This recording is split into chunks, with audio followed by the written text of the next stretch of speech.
attorney Casey. She'll also talk sports betting and its inevitable blow.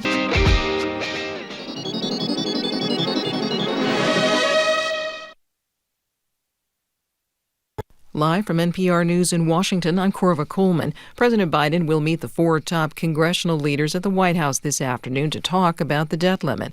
Only Congress can increase it. Republican leaders say they won't unless Biden agrees to deep spending cuts. Treasury Secretary Janet Yellen says time is short and Congress is risking a massive financial catastrophe. The U.S. economy hangs in the balance. The livelihoods of millions of Americans do too. So there's no time to waste. Yellen has already warned that the federal government could run out of money to pay its bills as early as June 1st. Senior leaders from Germany, France, Britain, and several other European nations are meeting today in Iceland for a summit. NPR's Lauren Freyer reports the 2-day meeting of the Council of Europe is aimed at showing support for Ukraine. This is only the 4th time the Council of Europe has met since its founding after World War II. The focus this time is on Ukraine, and that country's president is speaking to the Council by video link. Russia's membership in the Council was suspended the day after it invaded Ukraine last year. Remaining members are spending these 2 days documenting damage, injury, and loss to Ukraine and outlining legal and judicial ways to go after Moscow. But another topic may also come up. Turkey. It's a Council member too, but also faces possible suspension over the jailing of a businessman philanthropist. Lauren Freyer, NPR News, London. Meanwhile, officials in Ukraine say that Russia launched a barrage of attacks today using drones and different kinds of missiles. Ukrainian officials say they successfully intercepted all 18 missiles aimed at the capital, Kyiv. A Ukrainian government official says the Russian attack was exceptional in its density. Ukraine credited its new defensive systems provided by Western countries. Writer Salman Rushdie has spoken at the British Book Awards. This comes 9 months after he was attacked in New York State. Rushdie sent a video message. NPR's Elizabeth Blair reports he accepted the Freedom to Publish Award. The freedom to publish, Salman Rushdie said, is also the freedom to read. He urged people to fight against what he called an extraordinary attack in the West on libraries and books for children in schools. He also blasted publishers for censoring authors like Roald Dahl and Ian Fleming. The idea that James Bond could be made politically correct is almost comical. I think that has to be resisted. Books have to come to us from their time and be of their time. And if that's difficult to take, don't read it. Read another book. Rushdie was blinded in one eye and suffered nerve damage to his hand when he was brutally attacked at a book festival last summer. Elizabeth Blair, NPR News. On Wall Street, the Dow was down 225 points. You're listening to NPR News. Good morning. With the latest from the GBH Newsroom, I'm Henry Santoro. A U.S. Supreme Court decision focused on pork products in California could mean big changes for farmers here in Massachusetts and beyond. New England Public Media's Alden Bourne explains. The court let a California law stand, which says that pork sold in the state must come from pigs with a certain amount of living space. A Massachusetts law requiring something similar was passed by voters almost 7 years ago. It was put on hold pending the court's decision on the constitutionality of the California law. Kara Holmquist is with the Massachusetts SPCA. We're thrilled, and we are just really glad that so many more animals will be spared the suffering from this type of confinement. A federal judge ruled earlier that those involved in the Massachusetts case should get together within 10 days of the High Court's ruling and discuss the path forward. A restaurant trade group that fought the Massachusetts law declined comment.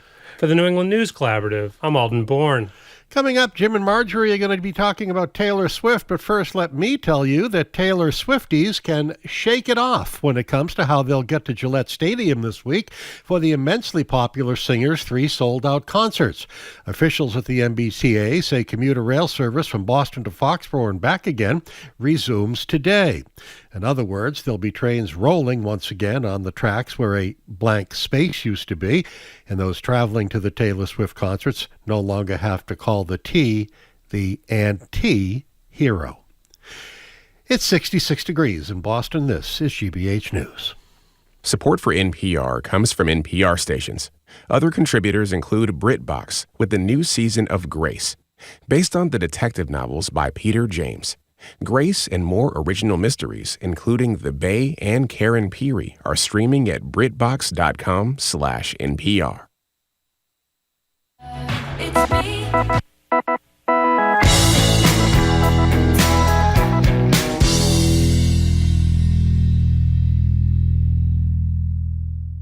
Marjorie's actually speaking, but no one would know it. Why don't you try that again, Marjorie? My microphone's on the wrong side. Well, that's It's my shocking. mistake. You've only been doing this 25 years. Why should you realized know it last minute. Okay. What were you saying? I'm sorry, I missed that. I was saying he is Jim Browdy. I am am. Marjorie Egan. You're listening to Boston Public Radio, 89.7 GBH. Well, hello, Marjorie. How are you? Hi.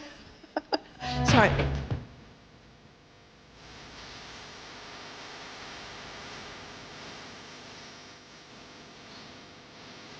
Okay, first we promise the next 3 hours will not be as bad as the first minute. We start this morning with a self-proclaimed anti-hero of our generation, Taylor Swift. As you know, she's coming to Gillette this weekend. An entire cottage industry, a new economy, has bubbled up in anticipation of her arrival. The tickets themselves now cost roughly $1,500 on resale sites. And by the way, there are only 65,000 seats this weekend. Commuter Rail is offering service. It's already sold out. If you want to tailgate the show from the parking lot, not even attend inside the stadium, you need separate tickets. When the tour announced it was stopping in Foxborough, the price of hotel rooms in the area tripled, and one bride-to-be infamously lost her wedding block. So we're opening the phone and text lines to ask, are you involved in the madness in any way? And when's the last time a pop star or musician has riled up fans to this degree with Swifties in the tweens to, how would I put this, elder statements? Are you going? And if you're not going, are you miserable? The number is 877-301-8970. I mean, there have been like a million stories I know, it's great. about this. Today they had one about a mother who's going to spend the entire evening in the parking lot, even though she spent $900 for 2 tickets, going to go to her 2 daughters, and she's just going to sit out there in the parking lot, which apparently has been done several times before by parents who couldn't get tickets, and they're sitting in the parking lot. I mean, it's a crazy story. And you know what I was surprised at? Jamie, our producer, just handed me this sheet of paper that says, I thought almost no men were into That's exactly what I thought. But this demographic claims that 48% of her fans are men, which is surprising to me.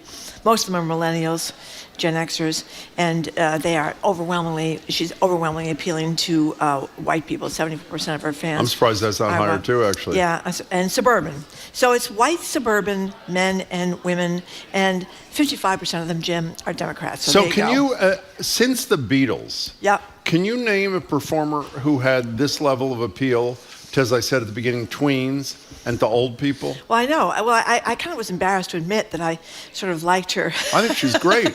Her last couple of No, I'm serious. Who was the last? What's the 10-minute song that we both like? All Too Well. Yeah, All Too Well. Who's the last artist of this caliber who appeals to this generational kind of divide, spread?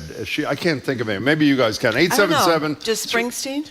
No. I think it's all old people? It's an older crowd. Okay. It's definitely an older crowd. By the way, there's a great paragraph in that piece you mentioned. The woman who wrote it is Carrie Simonelli. She's the one that's going to be in the parking lot. Here's the middle. Essentially, meaning the website for Ticketmaster, asked for a blanket authorization to charge my credit card at any time for a maximum of 2 tickets if there were any still available for the show we selected. The higher the price range, the better chance of getting tickets. Send your credit card info today, it directed. It sounded about as authentic as a Nigerian prince who just can't wait to share all of his lottery winnings with you. So, of course, I responded with all of the personal information requested. She said I spent about the amount I had spent the week before on 4 new tires. 877-301-8970. Angelica, who directs our live stream from here, she's going. And you know where by the way, am I allowed to say this without getting her in trouble? Okay, Jamie said yes. Do you know where she was able to purchase her tickets? Right here at the Boston While she's sitting in the control room back here, directing the show. And $290, which, I mean, it's embarrassingly high, but it's also embarrassingly low Now, compared to what tickets are on the secondary market. You're not interested in this, Jim. What is it? But I'm extremely interested in the fact that she's had more boyfriends than almost anybody I know, and she's 33. You know, 33, tick-tock, the biological clock is ticking. I don't think so. So is she going to stay with this What are you, current guy? Don Lemon or something? Well, I What want is to know that? if she's going to, because you get to be in your mid-30s and you start to think about whether you're going to have kids anymore. So she's currently with this guy, this Matty Healy guy. They've been seeing together, but she has been with so many different boyfriends here. But they're only like for 6 months or, maybe a year. I guess she was with one guy for like 2 years. Wait, she was with the guy she just broke up with. She was like for 6 years or something. He was the longest one. After Joe Alwyn was That guy. longest relationship to date. Wow. Yes. So I want to know what's going on. That's really important, Is by she the going to way. marry this guy she's in? When is Taylor going to have babies? We have a whole new spring of songs coming out of that wonderful development. Speaking of songs, by the way, in terms of getting your money's worth, I don't know if you ever get your money's worth for $1,500, but she does an average of 45 songs. She performs for 3 hours, which is pretty, again, it's a lot of money, but you sort of do get your money's worth in the grand scheme of how concerts are these days. 877-301-8970. I love the woman who's listening from the parking lot. You and I, by the way, many years ago, independently, we went to the first, we took the listeners, the first concert ever at Fenway. Yep. It was Springsteen. We had tickets the first night. We did in the second. And independent of each other, we had no idea the other one was doing. What did we both do the second night? I was out on Brookline Avenue. So I don't know if it was on Brookline Avenue, outside, because the Brookline, sound is so great from Fenway. Yeah, you can hear it there. It was incredible. You could even park there, but you could. So what is your relationship with Taylor Swift? There's another great story And what would about you like it to be? the Go ahead, mothers sorry. and daughters that have been into this so totally, completely themselves, and it's kind of a bonding thing for mom and the kid. One of the kids was 7 years old, and mom, they play the songs constantly. Then another teen, when something terrible happens, mom and teen drive around the car listening to Taylor Swift songs. It makes them feel better. So. And by the way, this poll or survey that Marty and I just read, where 48% of her avid fans are men. I question it too. If you're a male huge fan of Taylor Swift, give us a buzz or text us, 877-301-8970. I'm with Susan. Susan's watching on YouTube. Taylor Swift really grew on me. I couldn't stand her music early on, but some of her catchy bits caught my attention. Her last 2 albums I really like, Love, Anti-Hero. I'm sort of late coming. Me too. To Taylor Swift. The country version, which was sort of the early thing, didn't do much for me. But she's a fabulous songwriter too. She's really something. So listen to this. This is Karen Wang and Sophie Wang. They're two of the mother-daughters. I saw them, Boston.com. So here's the deal. Sophie is Boston.com, exactly. Sophie Wang, 24, grew up listening to Swift's music. Her mother, Karen Wang, 56, became a fan. And Sophie, the daughter, created this Tumblr blog dedicated to Swift. Swift herself ended up communicating with Sophie about it, and she took that into a more conversational relationship. Actually, Swift invited the Wangs to her apartment in 2015. This is what Sophie said. She greeted us at the door. She screamed. Oh, this is what the mother said. She greeted us at the door. She screamed out her daughter Sophie's name, gave her a big hug like they were long-lost friends. She said she cooked us grilled cheese sandwiches. They were only supposed to go to lunch, but we ended up hanging out with her the whole afternoon. Can I ask you a quick question? Mm-hmm. Do you believe that for a second? Did she make grilled cheese sandwiches? No. By the way, I forgot to I was at Taylor Swift's house this weekend, too. And I brought lunch. I got it from Mama's. I brought the Jewish deli and daughter are lying about this, Jim? I mean, it's not very so. likely, I don't think. They're going to be at Gillette this weekend with matching shirts. 877-301-8970. It is it's got to be the biggest concert thing. Springsteen's doing, I think, 2 dates in August, but it's not nearly as big as this. 55,000 seats are going to be full Friday, Saturday, and Sunday. I mean, is that unbelievable? Susan from Canton, what do you think, Susan? Hey, Susan. Oh, boy, guys. My house is all Taylor all the time. My daughter's 25. She has outfits which she has purchased for each of the nights. She and my husband spent 4 hours trying to get tickets when Ticketmaster crashed. They were successful. It was her birthday present. I have been warned that I better get myself an outfit that's appropriate, that is based on one of her albums. And it's like a whole phenomenon. It's the best way I can explain it. How excited are you? It's Forget insane. your kid. How excited are you? I'm not that excited. You're not? I'm going because I'm not that excited. I'm going because I'm bonding with my daughter, like you just talked about. Uh-huh. And it's something for us to do together. and it will bring me a lot of joy to see how excited she is. I bet you the whole thing's going to bring you a lot of joy, and I bet you're going to love it. Susan, text us or email us after the weekend and let us know how it went for you and your kid. You know what just occurred to me? What? We have a very good friend who shall remain unnamed. The whole tour kicked off somewhere in the Southwest, Arizona or somewhere, and his daughter and a friend flew out to the first concert where tickets were not that hard to get. Really? Yeah, and You it didn't was tell me about spectacular. I this. forgot about that. You Yeah. didn't tell me during the break. Brian from Marblehead said, "Who's Taylor Swift?" And we have Jim from Gloucester saying, "I think the resurrection of Jesus may have sold a few more tickets than Taylor Swift, just possibly." I don't think so. Let's go to Kathy in Concord. You're next on Boston Public Radio. Hey, Kathy. Hey, how are you? Excellent.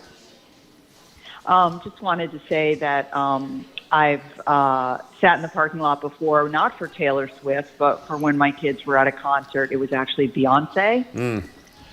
And it was a bad experience for me. Why? Why? Well, I didn't mind sitting in the parking lot. It was then exiting the parking lot that took about 3 hours. Oh, yeah. It was painful, but I'm very excited for my kids. They're in their 20s. They will be seeing Taylor Swift, not at Gillette, but they will be seeing Taylor Swift. I know they worked really hard to get the tickets. It is a total phenomenon. And if anyone offered me tickets, I would go in a second. Where are they going to see Swift? New York. New York. Oh, okay. Yeah, Gillette is a really pain in the neck place to get out of. Horrible. You have to park down the road and walk a long way. Then you got to walk a long way back, but at least you get out of the parking lot before like 3 hours. But you don't get Kathy. to do something like, I mean, I'm a complainer too, Kathy, and I would feel the same way you did about getting out of there. However, how many times do you go to, would you not go, Kathy, thanks for the call, even if you knew it was going to take you 3 hours to go out of the parking lot, if someone called and gave you tickets right now, wouldn't you go and be ecstatic? Yes, I would go and be ecstatic. Okay, so you wait in the parking lot. But as we said at the top of the news hour here, MBTA commuter rail tickets are bringing Taylor Swift fans there Friday and Saturday. They said they have an additional 3,230 tickets made available, and more than 2,000 were sold within the first 2 minutes. So they may be all gone by now. They're almost certainly all gone by now. But you think they'd put even more tickets out? They probably don't have enough trains. I don't know how many, exactly. I don't know how they do that. 877-301-8970. Not a lot of men calling so far saying they can't wait to get there, even though 48% of her avid fans, we're told, are men. Sue in a car. Hey. Hi, guys. Thanks for taking my call. Pleasure.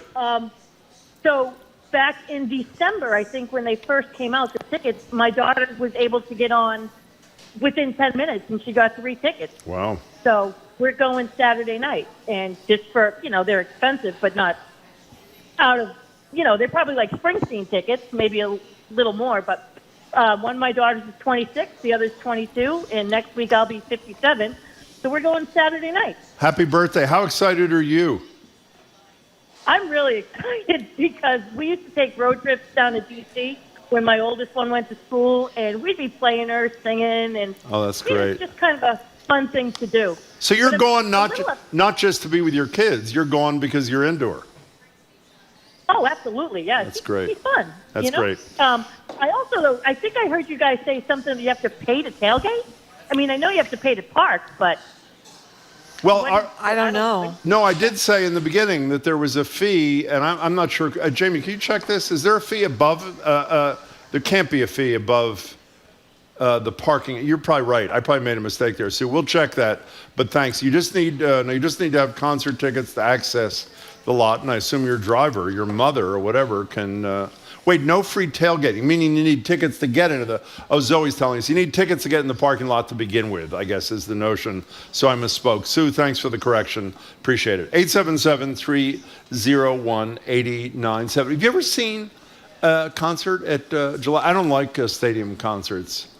Do you? Have you? I don't think I've ever seen a concert. I saw Green at Day Gillette. there about 20 years ago. It's just, I don't like the feel in that sort of setting, I've seen concerts at the Garden. But Well, I've that's never- 20,000 as opposed to 55,000. Yeah, it's a big deal. It's a big deal. They have more well, maybe the new Garden has more bathrooms. I'm not sure. Erin on the road. Thank you for calling. Hello, Erin on the road. Hi. Hi. I have tickets for Sunday night, and it'll be the 7th time I've seen her. Wow. I saw her open up for Rascal Flatts back in 2008. She was the opening act? So she opened up a Rascal Flatts because Eric Church was taking too long, and so they basically fired him and replaced him with Taylor Swift. Well, actually, So 15 I saw years ago, her- she was only 18, so it was pretty early on, yeah. How was she in those days? So, oh, she was great then. It was definitely a smaller stage. I saw her down in Mansfield. Wow. But I live in Foxborough, so it's like going to be a big weekend. Everyone's preparing. Everyone's getting their driving pass for town. So yeah, but that's actually how I got tickets. So the Crafts added it this year that they, or they've done it before, but we didn't know about it. But I got my tickets through their Foxborough sale. Well, wait, I didn't even know about that. There's special tickets set aside for the locals because of all the inconvenience. Is that the notion? I assume so, but I got my tickets, and we got tickets to what's his name? Springsteen. What's had his one, name? too. Yeah, Springsteen. Yeah. I heard of him too. Hey, Ernan, have fun. Thanks for the call. I can't believe how many people are calling who have tickets for this thing. Joe is a man after my own heart. What'd he say? He says Taylor Swift is the biggest thing since Secretariat, and no chance they will have. And no chance they will have to euthanize Taylor before the concert. They've had to euthanize, tragically, some other horses. That's not. Why are you laughing at that? They had to kill like laughing. 7 horses That's our last week disgraceful or so. producer over there. Jamie's He's laughing. Yeah. And by the way, a woman gave me a Sports Illustrated from this month. It's got the 50th anniversary of Secretariat. The pictures of the races in there are just, I mean, the pictures I don't are remember. just Were gorgeous. we talking about Secretariat? We were. We talked about it many times. No, I Jim. mean today. Were we talking about Secretariat? Well, Joe reminded me that she's the biggest thing. I'm not sure, Joe. She may not be the biggest thing since Secretariat, since we're still There talking will be about actually the him. surprise. They stuffed 50. Secretariat. A taxidermist is preparing Secretariat to be at the Saturday night concert. We got to take a break, Marjorie. We got to take a break. Why don't you play some music on the way out? The One. Why don't we have some The One in the I like this background? song. John This is a real Wild good Love. one. Marjorie's saying whatever she's saying here. Thank you. Yep, Marjorie's got a microphone on right now. This is a great song, too. We're talking about Taylor Swift, the mania over her concert this weekend. Are you going? How much did it cost for your tickets? Do you have to sit in the parking lot while your kids go without you and they just tell you what happened while you're out there in the lot? The number is 877-301-8970 to call us or text us. You're listening to Boston Public Radio live from the Boston Public Library. It would have been you. Support for NPR comes from NPR stations. Other contributors include Hiscox, committed to helping small businesses protect their dreams. Quotes and information on customized insurance for specific risks are available at hiscox.com. Hiscox, business insurance experts. We are purposefully looking for these uplifting stories. The Joy Beat with Arun Roth. I invite all of you to take a look at your community with fresh eyes because you see the people in your community, the unsung heroes. We want to hear from you. Tell us who you would nominate to be featured in the Joy Beat Spotlight. There are people that you probably see every day who would be great nominees for us. Call 617-300-2328. That's 617-300-BEAT. Support for our programs comes from you. And Safety Insurance, committed to environmental sustainability and supporting many local charities. You can ask an independent agent about auto, home, and business coverage from Safety Insurance. Safety Insurance. They'll help you manage life's storms. And Neville Place Assisted Living in Cambridge, providing residents with wellness, care, and support services designed to help seniors stay sharp, social, and independent. More at nevilleplace.org/care.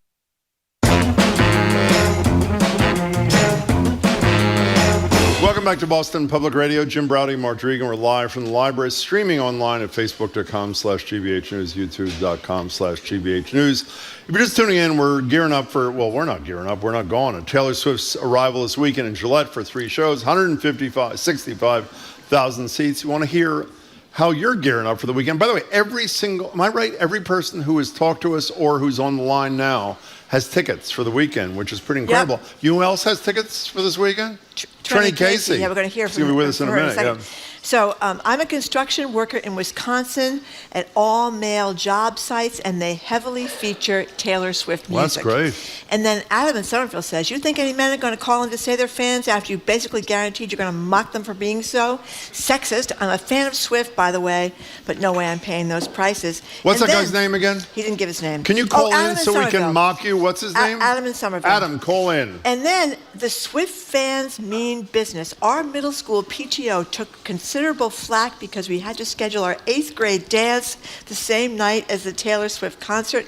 We had no other options due to town events, but we had some annoyance with the whole thing since they'd have to choose between the middle school dance or T Swift. By the way, if anybody else has made up a story about going to Taylor Swift's house and having grilled cheese sandwiches, tell our call screener, we'll pop it up to the top of the list. Absolute truth. Well, I'm not questioning the little kid. I mean, she's pretty young, right? No, she's Sophie- 24. I thought I mistook the mother-daughter combo there. No. Wayne Daniel, I assume that's a first name, but whoever you are, you're in It is. Mansfield. You're on the show. Hi there, Wayne Daniel. What's up? Yes, Wayne Daniel. I'm hyphenated. Yes, that's my first name. Got it. You are hyphenated. yeah. How you doing? Yes, I am. What's up? I love Taylor Swift. I'm 71 years old, Wow. 71-year-old male. Love Taylor Swift. I went to her last concert at Gillette. And I think people may be missing the fact that her big constituency is people who felt bullied and not valued when they were younger, right? Even though they were Really? incredibly talented, I taught school for years, and if you're younger and you are talented and you're not the average mediocre, you take a lot of crap. And a lot of her songs, especially the earlier ones, were about how much grief she took for being who she was, for playing her music at a younger age. Wow. So I think a lot of people, including me, okay, I'm now a published author, but took incredible crap when I was younger for being a poet. And so I think there's a constituency that you might not realize that she speaks to. Wayne I love that. Daniel, before you go away, when you go to a concert at 71, a Taylor Swift concert, do you see other people in your age range, or are you an outsider? Absolutely, and I think they're there with their grandkids. That's amazing. That's great. But they're bopping along and dancing, having a hell of a time for themselves. So maybe it's a cover. But you sound pretty they're excited. there with their grandkids. Wayne Daniel, thanks for the call. Really glad you phoned in. Thanks. Listen to this one from Adam in Littleton. I hope he's right. I don't know this What's myself. Did you know that Attorney General Merrick Garland is an absolutely massive Taylor Swift fan? He owns all her albums and has even quoted her songs in his briefs. No, wait a second. I'm not sure. I saw a photograph, I think. Can you guys check this? Of him backstage, I think with Springsteen recently. So maybe he's just a groupie. Is that possible? I don't know. I know, and the same. He doesn't exactly look like the kind of He person doesn't look like a who would be at a... No, I don't think so. But maybe Adam is right. And he also says the commuter rail to Gillette is an absolute miserable experience, packed like a sardine can. I do not recommend it. Wall Street Journal headline: Merrick Garland, huge. Taylor Swift. Can you see the wild man inside that body? Could have been you. He's dancing around the kitchen, Jim, That's at night. You never unbelievable. know what people do behind closed doors. You know what I mean? Yeah. Old Merrick. You know who he's he's really- taken to the concert? Ginny Thomas. That's. By the way, stick around for Michael Kirk. Oh, my this God. documentary on It's the great. insurrectionist Ginny and the grifter you know what? husband, Clarence Thomas, is one of the most amazing And films you know what the best thing is? Michael Kirk has ever He made. at talked to Frontline. other people that verified so many parts of Anita Hill's story. Who knew her really Who well, knew- including that woman who who dated knew him for Clarence years. Thomas's girlfriend for years. Yes. What she has to say about him. She is fabulous. Oh my God! Hubba hubba hubba. Sue in Ipswich. Excuse Thank me? you for calling. It was pretty bad. Thank you. Sue in Ipswich. Hi, Sue. Hi there. Hi. Hi, Marguerite. Hi, Jim. Hi. You've got a flurry of Sues this morning because she's all seemed to be calling in. But I wanted to say I am a mom with tickets because my youngest, Nell, got the tickets during the massive crisis. She scored them. Good for got her. Got for my husband, Jamie, and my other daughter, Wallace. And we're going as a team. The whole as a family's Swift team. gone?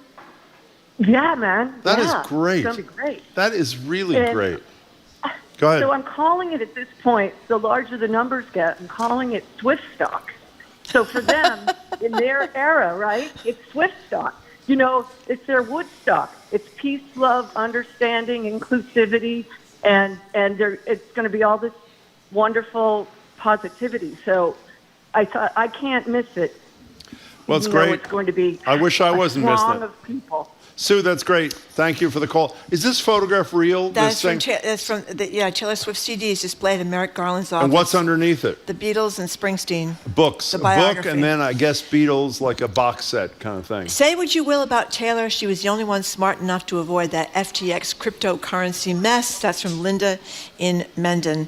And Martha in Acton What do you mean, says, say what you will? Who's criticizing her? I think she's great. Who's criticizing her? well, I mean, maybe some people would say she's not that smart. Well, she's smarter than all these other people that brought I've never into heard this that. mess. Okay, go ahead. You never heard that? That she's not that smart? I think people said that about She's blondes. a fabulous... The guy that was just called in and talked about how she was ridiculed and bullied as a young person. As a kid, yeah, okay. Yeah, because I think if you're blonde, Jim, people you might assume. Well, he you're is not that blonde. sweet. He's a 71... Well, he could be a 71-year-old guy who said he was a poet, and he was ridiculed for being a poet. Taylor Swift is a blonde. You may have I'm noticed aware that. she is, I know. But he's not a young blonde No, woman. he is not. Thank you for agreeing on that. She was a young, and still is, a pretty young blonde woman. 33, yes. Anyway, Martha in Acton says she's going to cancel her sustaining membership if we ever swear off the Secretariat recording. Well, I don't think we have to worry about that. Martha. Till Marjorie's canned, I don't think you have to worry about that at all. Jamie is at the ready. There's no... By the way, the speed with which that plays after the words name Secretariat is mentioned...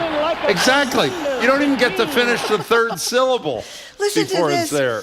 My friend paid $11,000 That's for sick. 4 tickets That's to Taylor's Friday show. That's right, $11,000. We all went to college together, are now considered elder millennials. I'm packing earplugs, electrolyte powder, and wearing comfortable shoes. That's almost $3,000 a ticket. I mean, is that like borderline It's- insane? It's a lot.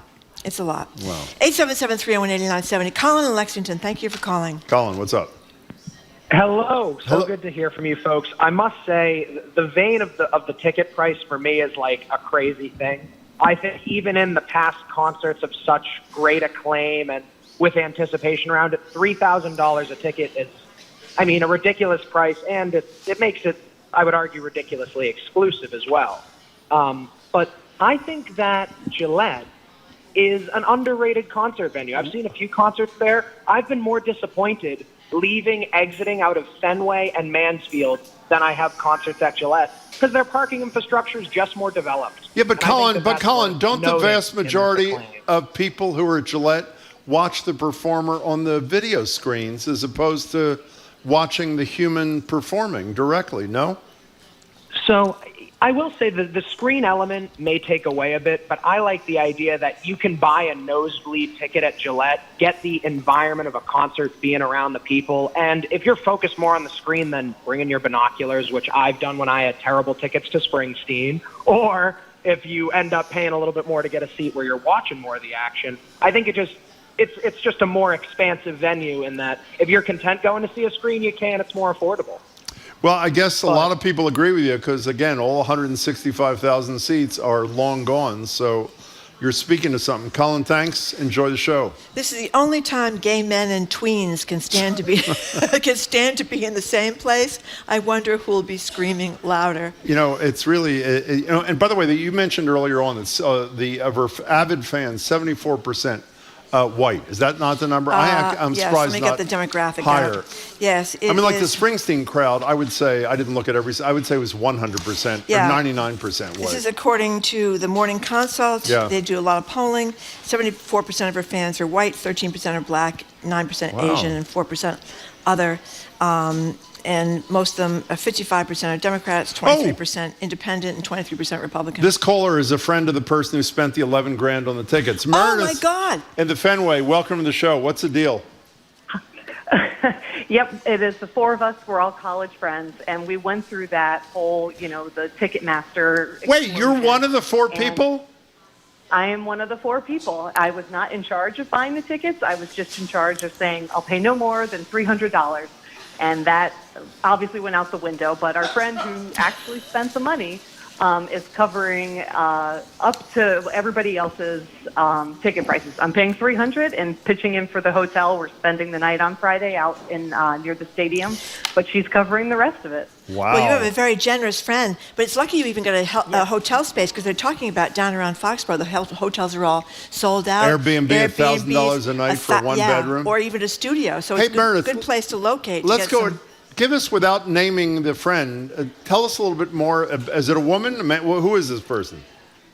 Yeah, so it is a woman, and she is in government contracting and communications, and she has just been a real successful person, and this is her way of just letting loose, and so we're all really excited for it, and it's, for the past few months, it's been my opening party line, because It is just such an insane number, and people go, wait, you mean 1,100? And I'm like, no, you got to add another zero. So, where are your seats? We are about 19 rows from the stage. So we are on the floor, and that's why I'm wearing, comfortable shoes. The other three have been I don't even want to show you what the group text has looked like. It's a lot of ads for fast fashion and, what era are you going to be? And I am in the I don't care era. I just want to be comfortable. Hey, Meredith, could you stay on hold? Yeah. Jamie, I'm sure somebody in the news department would love to talk to Meredith. Meredith, don't go away. We're going to put you on hold. Yeah. Have a huge fun time and text us or email us and tell us about the 11,000 seats once you've been there. $11,000. She's paying $300, and her friend is paying the other $20-some-$100. That's a pretty good deal. I mean, obviously people really love her. And the other demographic, most of her fans are millennials or Gen Xers, 66%, 11% Gen Z, and 23% baby boomers. Well, that's still pretty incredible, actually, I know. I'm sorry now that I didn't try to get tickets to Taylor Swift. Everybody seems to be so enthusiastic about it. I don't think I could have managed it, though. Remember that fiasco? There were congressional hearings and everything else.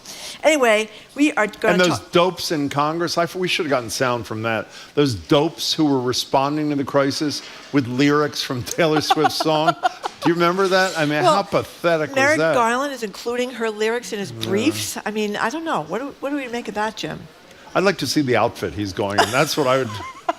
I mean, is he the straightest guy who has ever... Yes, and he's so soft-spoken and mild-mannered. I don't mean his sexual orientation. I mean he is about as buttoned up as any He's very human being buttoned up. That's right. I've ever seen. In any case, coming up, we're going to talk to Sports Authority Trenny Casey. She apparently is going to Taylor Swift as well. Apparently so. She's going to join us next here at the Boston Public Library, where we are streaming live on Facebook.com/GBH News and YouTube.com/GBH News.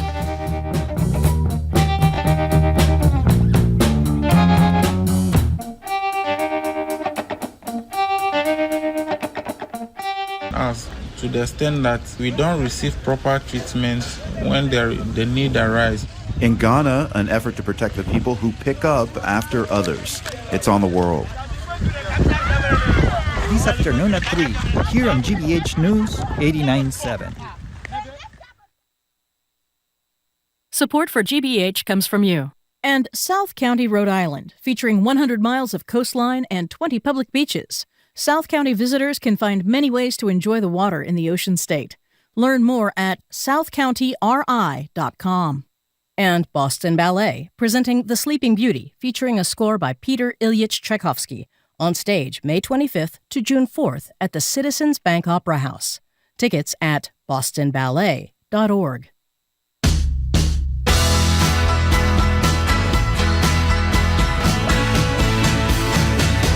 Welcome back to Boston Public Radio. Mark Regan and Jim Browder. We're live at the library, streaming online at Facebook.com/GBH News and YouTube.com/GBH News.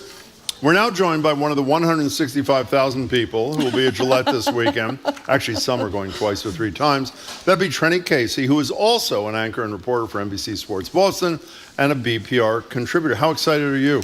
I'm actually pretty excited. Although I don't like this Maddie Healy guy, so I'm a little disappointed in her choice. This is the current boyfriend. Current boyfriend? Yeah, he doesn't seem like a really great guy. And it's He's kind of not? disappointing. Yeah. Oh. What's wrong with him? He seems like a pretty big, kind of like a misogynistic jerk. Oh, really? No. Yeah, kind of seems like a jerk. So it's a little that's too disappointing. bad. I wish I wouldn't have gone down the rabbit hole now because it's just taints it. But I already paid for the tickets and I got the bus. How so much here you we pay? go. So we got on face value. I heard someone call in and say they were more expensive than Bruce Springsteen. Absolutely not. You could get seats in the nosebleeds for around in the hundreds. I had nosebleed seats for Springsteen and they were like $350 or $360. We paid $374 and we're on the floor. So her stage is it's like a normal stage and then it comes out kind of to a T. We're on the T part of the floor. Oh, that's pretty great. Yeah, so we're on the floor and they were $374, which is about the same as I paid for Vertigo seats to see Bruce Springsteen. Because what she did do, and I have to give her credit for this, unlike Springsteen, she did not allow for price surging. What is it called? Dynamic pricing. Yeah. Good for her. Surge She pricing, agreed. too, yeah. Surge pricing. She agreed to make her ticket prices slightly higher than usual, as opposed to having people. Because in Boston, where I think people have a little bit like, if you bought tickets to Springsteen, say in Milwaukee or Kansas City, they were like a third of what they cost in Boston or New York. So, like, based on where you are and how much people are willing to pay for tickets, then the prices go up and they fluctuate. Taylor didn't want that. It's just a flat price for all of them. You know what's unbelievable? You're on a first is name we're basis. standing here having Trenny Casey saying, I would be saying the same thing, so I'm not ridiculing you. Oh, we only paid $374 a seat to sit in a 55,000 seat stadium. I will say, well, we didn't. So the way that we got the tickets, we were lucky. I used, I got help from a friend to get the tickets, and so we didn't have a Jake Gyllenhaal, choice. who was the friend? I mean, well, no, obviously Jake Gyllenhaal would not be at it. Have you listened to All Too Well in the entire Yes, Red that's album? we right. have. I think Jim. is she still in love with Jake? Do you think? No, but I think that I can identify with that album because there is a boyfriend who will forever just like, because like you look back on how you let that person treat you. Yeah. And you're like, why did I put up with that? Like, why did I allow that? And I feel like that's what it is. That and John Mayer. Because actually she's got a song about John Mayer on Midnight's Would've, Could've, Should've, I think is about John Mayer. Oh, okay. Anyway, this is way deep down the Taylor rabbit hole. Who's the one that could have been you? What's that about? We just played it a couple minutes ago. I don't know. I'd have to think. Probably, maybe Jake Gyllenhaal again. Maybe Bobby Kennedy's grandson. Remember she was dating him there's- for a while. Yeah, they were living together. Is he overage? Hold on, Marjorie. I love you. I never want to hear you go a tick-tock, tick-tock, tick-tock about a woman ever again. It's our Don Maybe Lemon she imitation. Maybe she doesn't want to have children. It's true. I got a lot of texts. Care. I got a lot of texts calling me a sexist dog. But I do think that's the age where you begin to think about these You things. might think about it, but don't pressure her. Maybe she doesn't want to have kids. I did not get married until I was 45 years old, didn't. and I am perfectly happy without children. I have lovely nieces and nephews. Okay, fine. So no, So before we leave this, Marjorie, I was driving and I was like, how Excuse could me. Marjorie say that? Do you believe this woman in Boston.com really went with her Yes. mother to the house and had grilled cheese do you know sandwiches why I with her? believe this? Because I work with someone who used to work in country radio. Yeah. And so he's become friendly with like Taylor's people and her mom. Like he's going to the concert like with her manager and her mom. He's going to be like in the VIP tent area. With Taylor Swift's mother? And he has met her a number of times, and he said that she, when she meets people, she wants to know a lot about them, and that she really is truly, genuinely, really dedicated to her fans and very thankful to the people who have supported her. And he did interviews with her when like she was nobody, and she was a teenager, he was a teenager,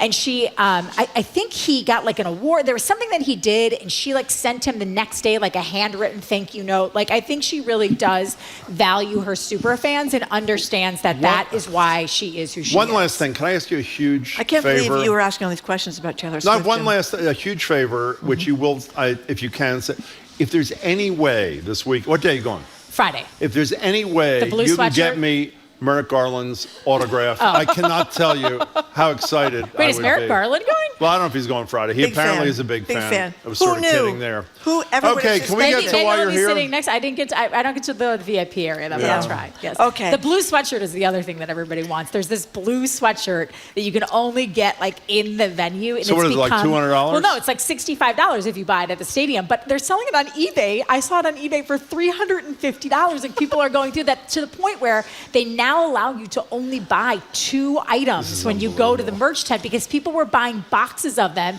and then reselling them online. You know, she's Actually, that's it's crazy. I'm like so obsessed with this because it's like the No, Beatles. wait a second. What I forgot to say, that's not that. Next pledge, you can only buy 2 smug mugs. There's a limit I didn't on the mean to number ask of for a smug smug mug mugs. Sorry, last it's time. too late. What can I tell you? Okay, we have to move on. Trini. We have to move Let's on. talk about sports. Yeah, Ugh. let's switch to Actually, a little this is pretty sound good. from NBC Sports Boston. Oh, This is who works there? Jason Tatum's basket that ended the game the other night. 15-3 is the Boston run. That broke the tie to put the Celtics up by 12. Here's Tatum. Stepping to his left. Good look at the three. Got another one. Man, I don't even know what fish grease is. That might be hot as whale grease. Maxwell is a genius, by the way. He is a He's total great. one-of-a-kind genius. He's fabulous. That actually is 98.5 the Sports Hub. But it is that Max is going to be on our air tonight. If you'd like to see Cedric terrific. Maxwell, he's going to be on my great. show from 6 until 7. Oh, great. previewing the game, the series against the Miami Heat. I mean, listen, Jason Tatum. I have been hard on him this entire postseason. I just feel like he's been good, not great. At times, he's been downright bad.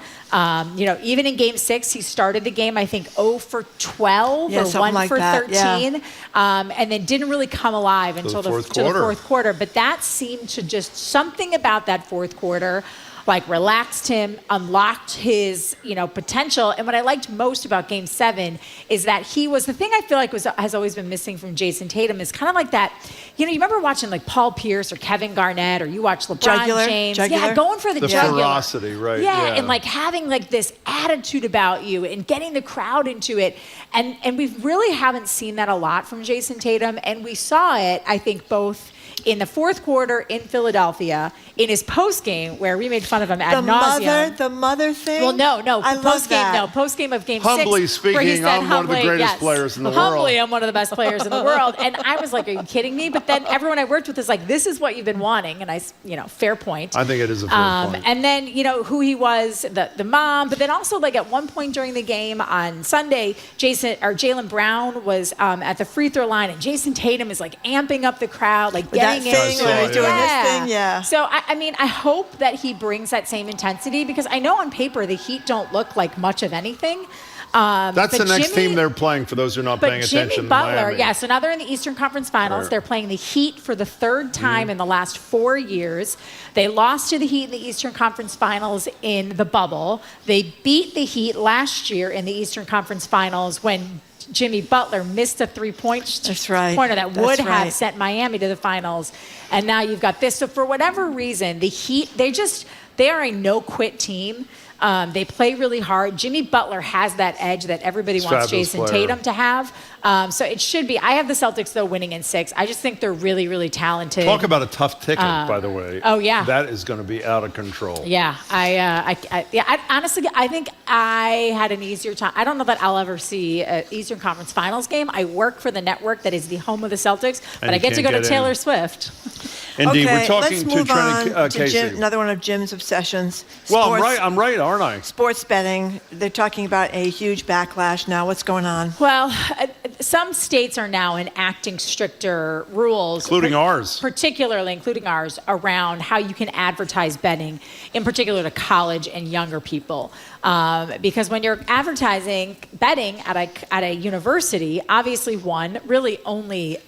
maybe a quarter of your students are old enough to bet, because most kids go into college after high school, so you're 21, 18. right? You have to be 21 to bet. But it also is calling into question, and we've seen this happen, I believe it was in Alabama, where a baseball team purposely lost a game because their coach had bet on, and somebody had, slipped him some money. He scratched a pitcher. There's all these things. But what I did read in this article that it was interesting, Jim, and I think should have made you maybe at least slightly more supportive of legalized betting. If this was offshore, they probably wouldn't catch it. But because they're monitoring everything so closely, anything that's happening where either people are betting underage and they shouldn't be, or there seems to be an influx in bets on college games, or a pitcher is scratched. If a pitcher is scratched and we don't have legalized betting, somebody might just be like, oh, he's got a shoulder problem. But now you look at it, and you look at the line, and you look at where the wagers are going, and it's easier to keep an eye on these things, to monitor them, and you can step in and punish the people. Yeah, but who the thing, acting. you're right about that. But one of the things that seems to be common among the 33 states that have this is trying to ensure, as you said a minute ago, that they don't target underage people. And so, for example, they're banning advertising on college campuses. But what I don't get about this, we should have the chair of the Gaming Commission on again. She was really helpful when she was on right before the kickoff. I think it was the week before or something like that.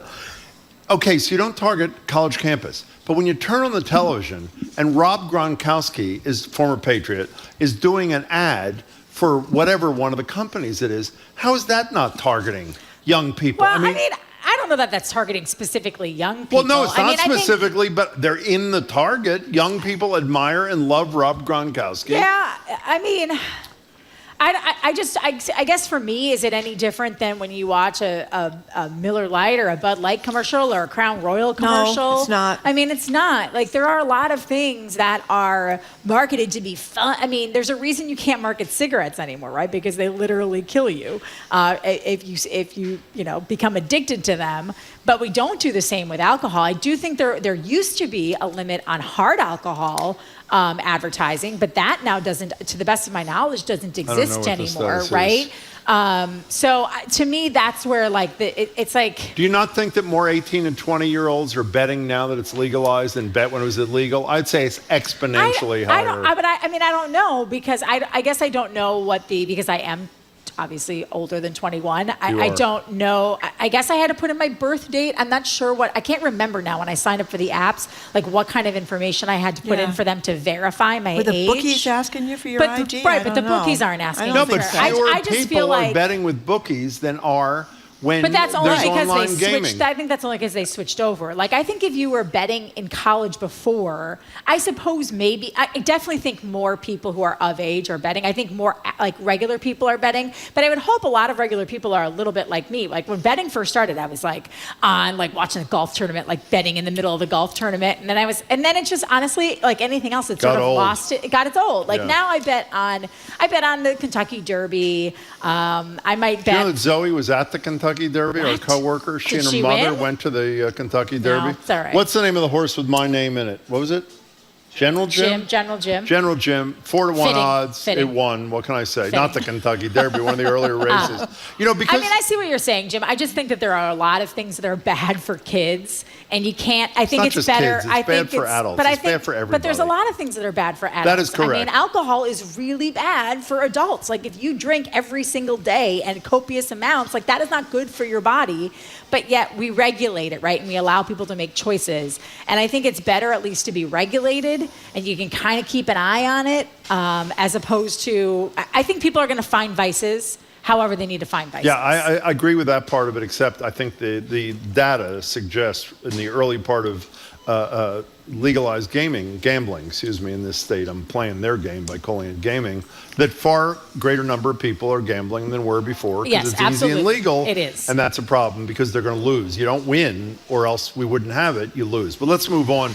All three of us have known Chris Nowinski for a long time. So he's a fabulous piece. He, Harvard football player, went on to become a pro wrestler, and probably has had more to do with awareness of concussions in all sports, football primarily, but all sports, from soccer to lacrosse to everything, than anybody else. And even though I used to MC their annual dinners, Concussion Legacy Foundation, I never knew the story that was told in this huge, brilliant piece in the Washington Post. Tell people about it. It popped up. I was driving home from my in-laws on Sunday, and it popped up, and I read it because that keeps me from yelling at my husband for driving too close to the cars in front of him.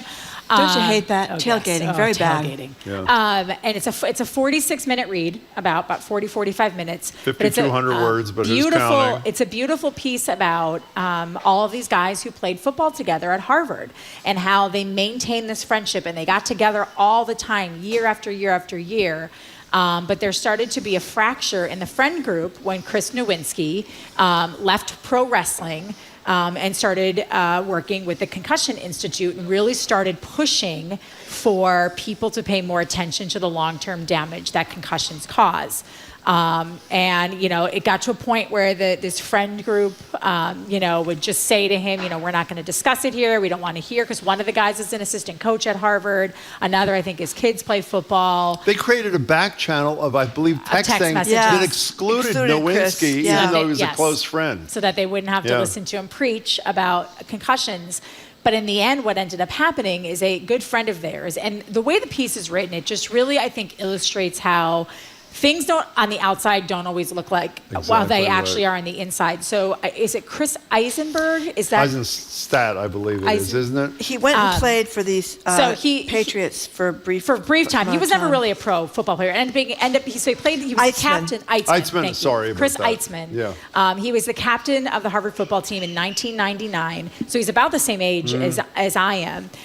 Married his college sweetheart. They're beautiful. He had blonde hair, blue eyes, this very successful financial guy in New York, had I think 4 children. 4, yep. 4 beautiful children. And, was, I believe, a tight end, if I am remembering correctly. He was a position that took took a lot of hits to the head, very physical position. But by all intents and purposes, he had his life together. He was a rich, successful, intelligent guy. But behind the scenes, he was having multiple affairs behind his wife's back. He was drinking a lot to the point where he ended up drinking himself to death. And his wife made the decision, the very difficult decision, to donate his brain to BU afterwards to have it looked at. And they found an excruciating amount of proteins on the brain, which led them to posthumously diagnose him with severe CTE. And she started noticing changes in his demeanor, in his personality, and she just sort of brushed it aside, I think, as many people do. When you love someone, you don't want to think that they're suffering that greatly. She's stress at work, stress of being a working father. Was she not being a good enough wife? Is that why he was having these affairs on the side? They tried, I think, 6 different times to get him into rehab for his alcoholism. He just never wanted to do it, and he ended up dying alone in an apartment in Brighton? South Boston. Dying, he had gone here. And they had moved to Nebraska. They had by the moved way. to The family was in Nebraska, right back to where he was from originally, where they were from. She thought getting away from New York and Boston and all of these sort of triggers would have changed things for them. And it's just a really sad story. But what the crux of it is that there are some friends who believe that he had CTE and it was football who caused this. And there are other friends who say, oh, well, he was predisposed to this. Genetically, he had siblings who were alcoholics, parents who were alcoholics, and this wasn't football. And then you have this other side who's saying, no, it absolutely was football. And I think, like most things, the answer is probably somewhere in the middle, right? Like, it was probably there lurking under the surface if it runs in your family. But when you take these repetitive hits to the head, it might exacerbate or accelerate what happens. And really, the interesting, to me, I guess sort of the saddest part of the story, I mean, it's obviously terrible that this young man died. I mean, he was in his 40s when he passed away from alcoholism. His liver and his heart just gave out. Well, one, I thought was interesting towards the end of the story. The woman leaves the Zoom call where the doctor's explaining to her what happened to her husband's brain because her son Cohen needs to go play football. Yeah. He needs to go to football practice. Right.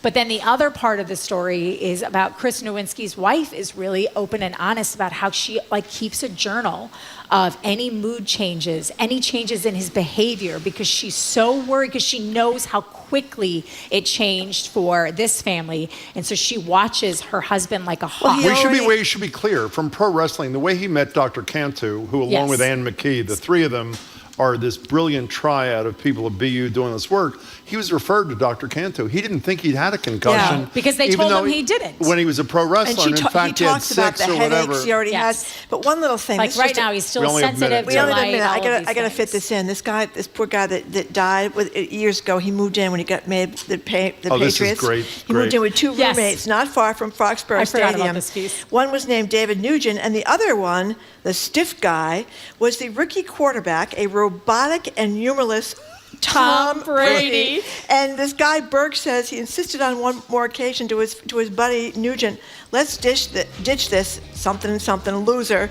God, he was so boring. He lived with at the start when he was drafted by the Patriots. He was the same age as Tom Brady. Yeah, exactly. I guess he moved on. Have fun being a at rookie the concert. quarterback. You got to tell us. Thanks, guys. I will tell you all about it. Okay, Trini Casey, thank you very much. I'll send you pictures. Oh, do you see? I have tailored nails. Oh my God. Nails, okay. Trini Casey is an anchor and reporter for NBC Sports Boston. Funding for our programs comes from you and Polar Seltzer, family made in the heart of New England since 1882. Cheers to being 8 years older than radio. Learn more at polarseltzer.com. See the world through the eyes of Namjoon Paik, the father of video art and coiner of the term electronic superhighway. Experience his creative evolution, narrated by actor Stephen Yun on American Masters, tonight at 9 on GBH2. I'm State House reporter Katie Lannon, and you and I are listening to 89.7 WGBH, HD1 Boston, online at gbhnews.org. GBH News with NPR. What matters to you? I'm Jim Browdy, head on Boston Public Radio, live at the Boston Public Library. GBH Executive Arts Editor Jared Bone weighs in on the Eurovision winner and how local municipalities, including Boston, are investing in affordable spaces for artists to do their work. Then it's Frontline's Michael Kirk on his latest amazing... It's Christopher Kimble out with a brand new cookbook about the joy of cooking noodles with recipes handled 89.7 GBH.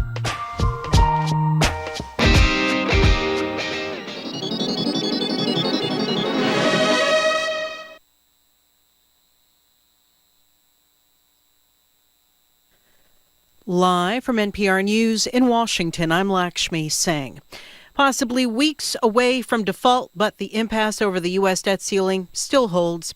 President Biden meets again with congressional leaders this afternoon at the White House with no expectations for major breakthroughs. But NPR's Tamara Keith reports a source says staff-level meetings in recent days have been productive. The source spoke with NPR on condition of anonymity to describe private negotiations, saying there is common ground on clawing back some unused COVID relief funds and permitting reform for energy and infrastructure projects.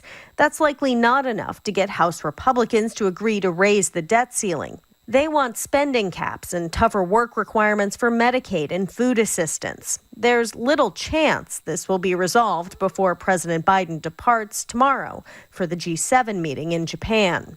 Tamara Keith, NPR News. Kentucky voters are deciding the outcome of primary races for governor. Louisville Public Media's Danielle Kay is tracking one of the most closely watched contests in the country today. Incumbent Kentucky Governor Andy Beshear is expected to easily win the Democratic nomination, but the Republican race isn't as clear-cut.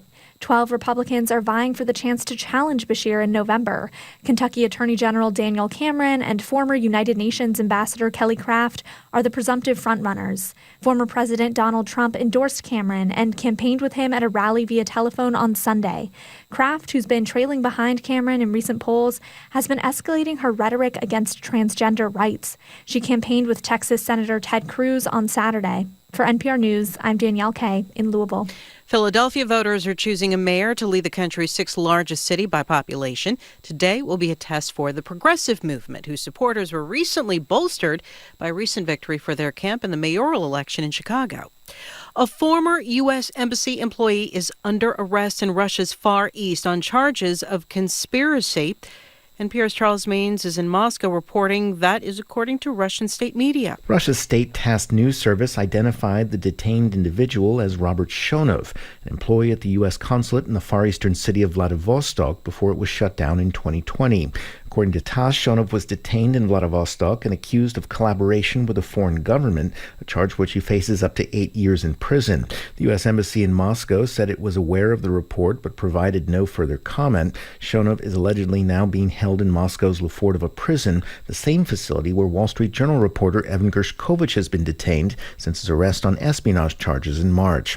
Charles Maines, NPR News, Moscow.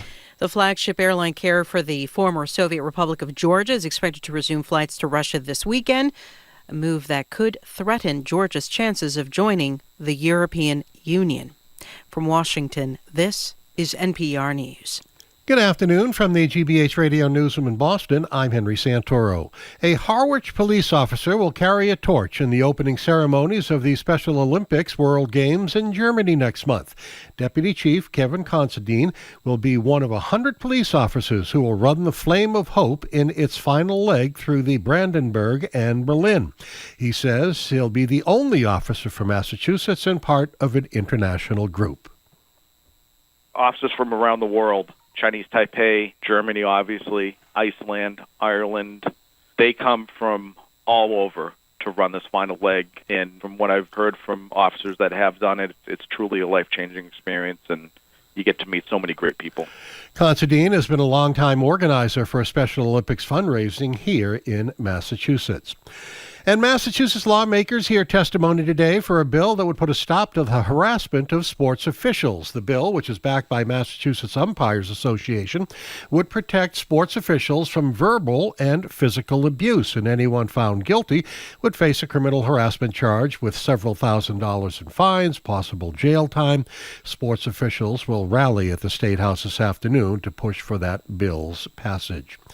And in sports, the Red Sox try to avoid their sixth straight State lost tonight. Don't harass the coach. With Game 2 of their 3-game series with the Mariners, forecast sun clouds mid-80s today, clouds overnight, low 53, sun clouds and 60 tomorrow, and upper 60s on Thursday. This is GBH News. Support for NPR comes from NPR stations. Other contributors include Fidelity Investments. A dedicated advisor can help create a wealth plan for a full financial picture. More at fidelity.com/wealth. Investment minimums apply. Fidelity Brokerage Services, LLC.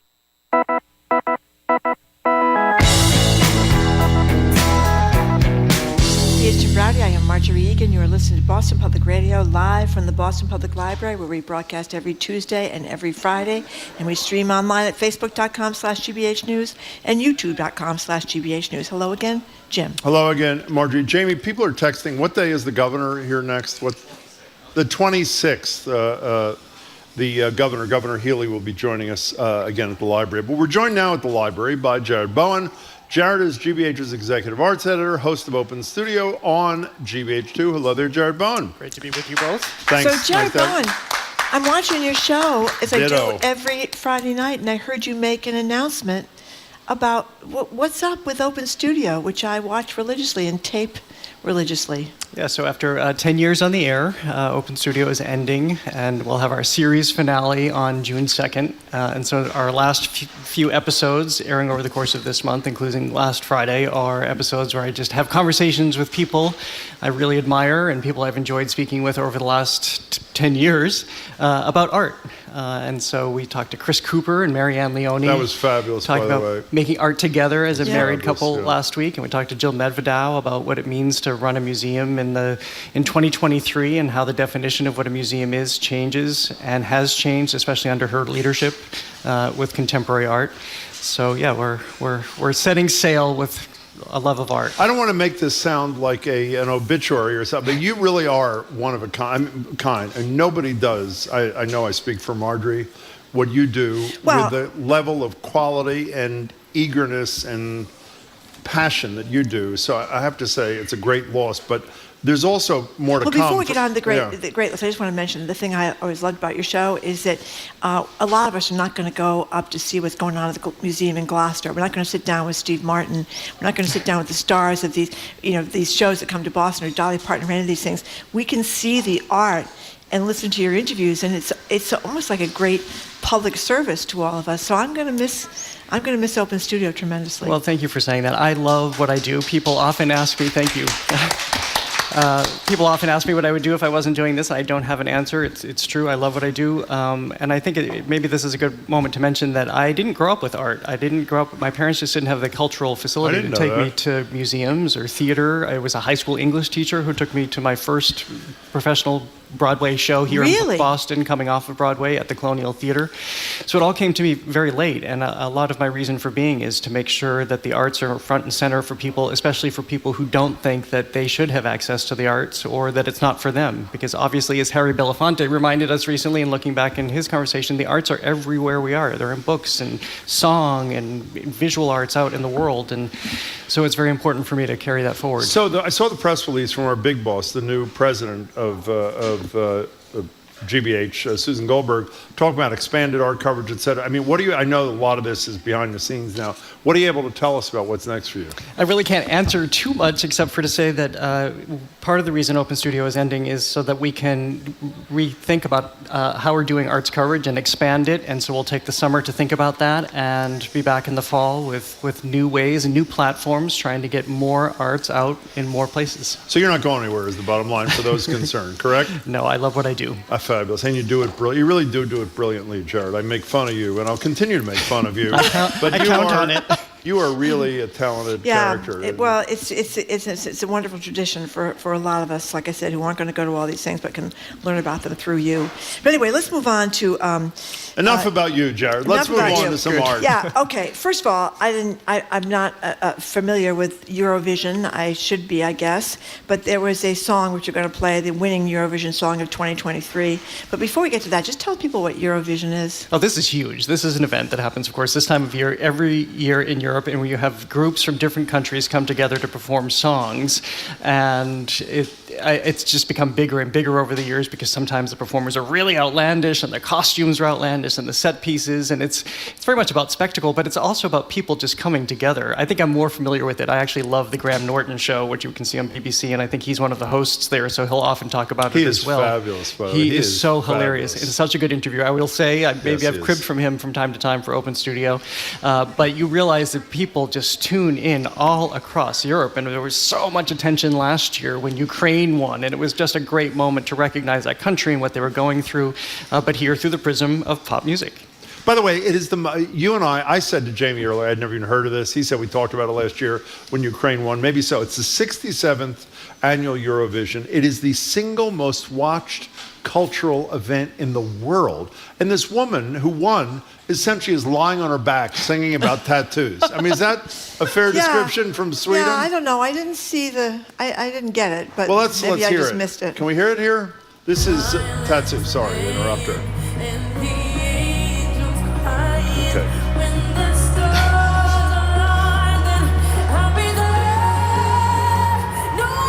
Okay, that's enough of that. Let me just say, it's no mean feat to sing that song, which is like 3 minutes long, on your back, which is what she did for the whole kind of thing. What did you think of Tattoo? It's all from the diaphragm. Exactly. She's Thank you clearly very done her much. exercises to bring it up and out. And by the way, it was supposed to be in Ukraine, because I guess the way it works is if you win, you host it the next year. Obviously, it couldn't. So there were a ton of tributes to Ukraine. The thing that upset me about this, not that I was paying attention, but after the fact, Zelensky wanted to speak.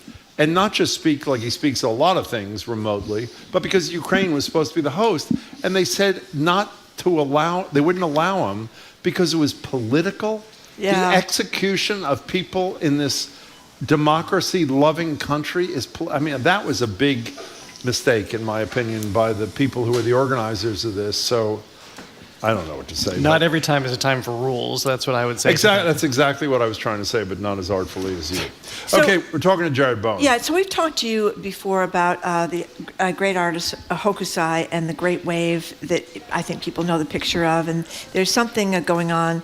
We have some sound from the curatorial assistant at the Contemporary Art of the MFA talking about the impact of the wave. Here's Kendall DeBoer.